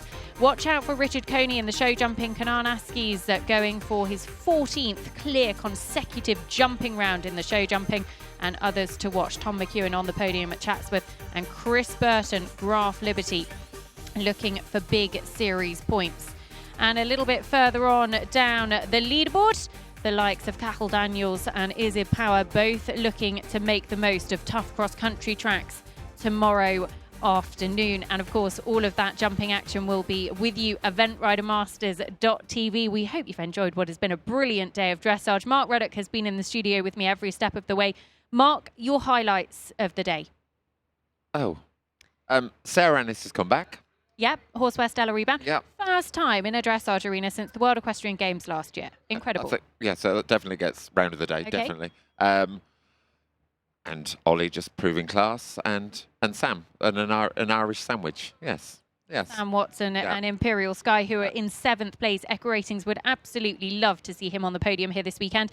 I have to admit, for me, I think it was the drama in the dressage, because we've seen a couple of tests, the likes of Gemma Tattersall, Alex Bragg, little bit disappointed. But then on the other end of the scale, Sarah Cohen, Millie Dumas, Lucy Jackson, absolutely delighted with her first phase. But I think the ones you could say, like Sasha, you know, the ones that slightly made mistakes, they made mistakes because they wanted to win. It was actually they threw the gauntlet down with Alex, you know, and it didn't come off. But it's all about taking risks in the dressage. We saw risks. We did see risks, and we'll no doubt see them in the jumping phases tomorrow, in the show jumping and the cross country. But the 3 people in charge of our competition here this weekend are our ground jury with Hannah.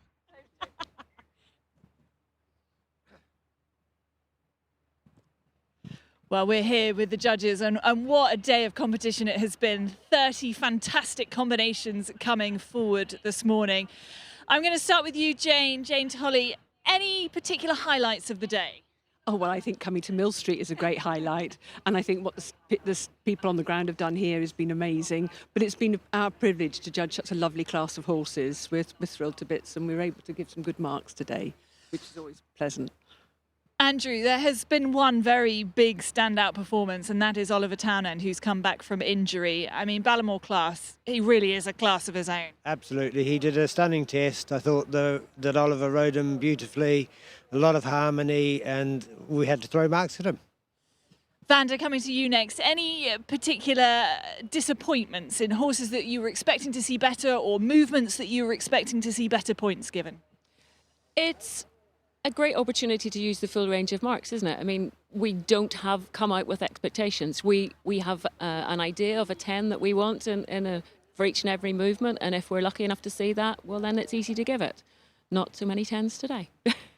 I know that Gemma Tattersall was particularly very disappointed today. She was sort of up and outside the top 10, and it's normally a test that she ends up leading with. Any thoughts on that, Jane? I think I was the one that favoured her the most, so I'm not guilty, thank you. Andrew, anything to say on that matter? I think she had a couple of blips in her test, which would obviously have had low marks. And there was a bit of tension in places, so yeah. And any particular favourites for you, Vanda? Oliver aside. Well, we're not allowed to...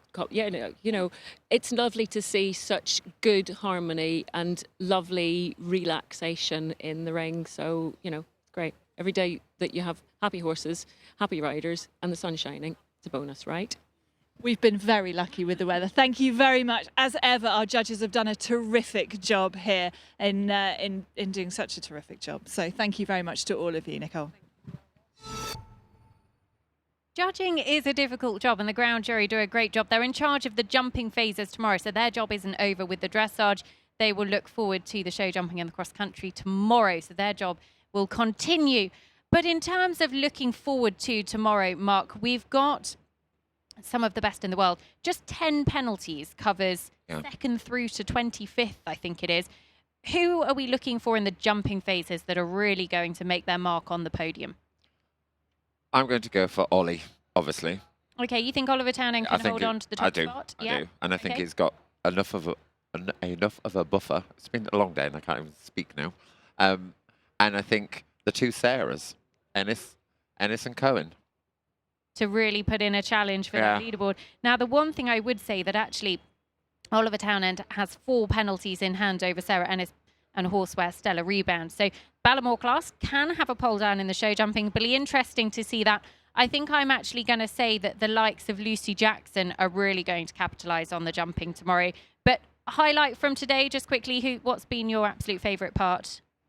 I think, like Vanda said, actually, everybody, harmony, lovely horses, good training, and actually one after another. So actually, just the whole thing. So I'm with Vanda. With Vanda. Well, that's all right. We have had an absolutely brilliant day here in Millstreet for the dressage of leg 5 of the 2019 Event Rider Masters Series. A huge thank you to all of our guests and to Mark for giving his expert opinion throughout the day. We'll be back tomorrow morning, 8:30 local time, to give you all of the show jumping action.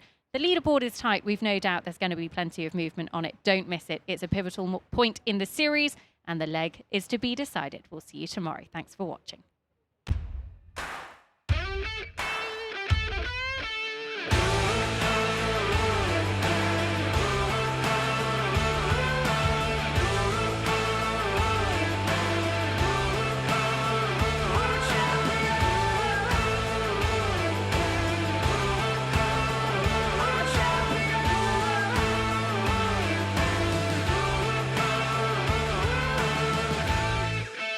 Lucy, you're certainly in amongst it. Best of luck. Damn. Thank you.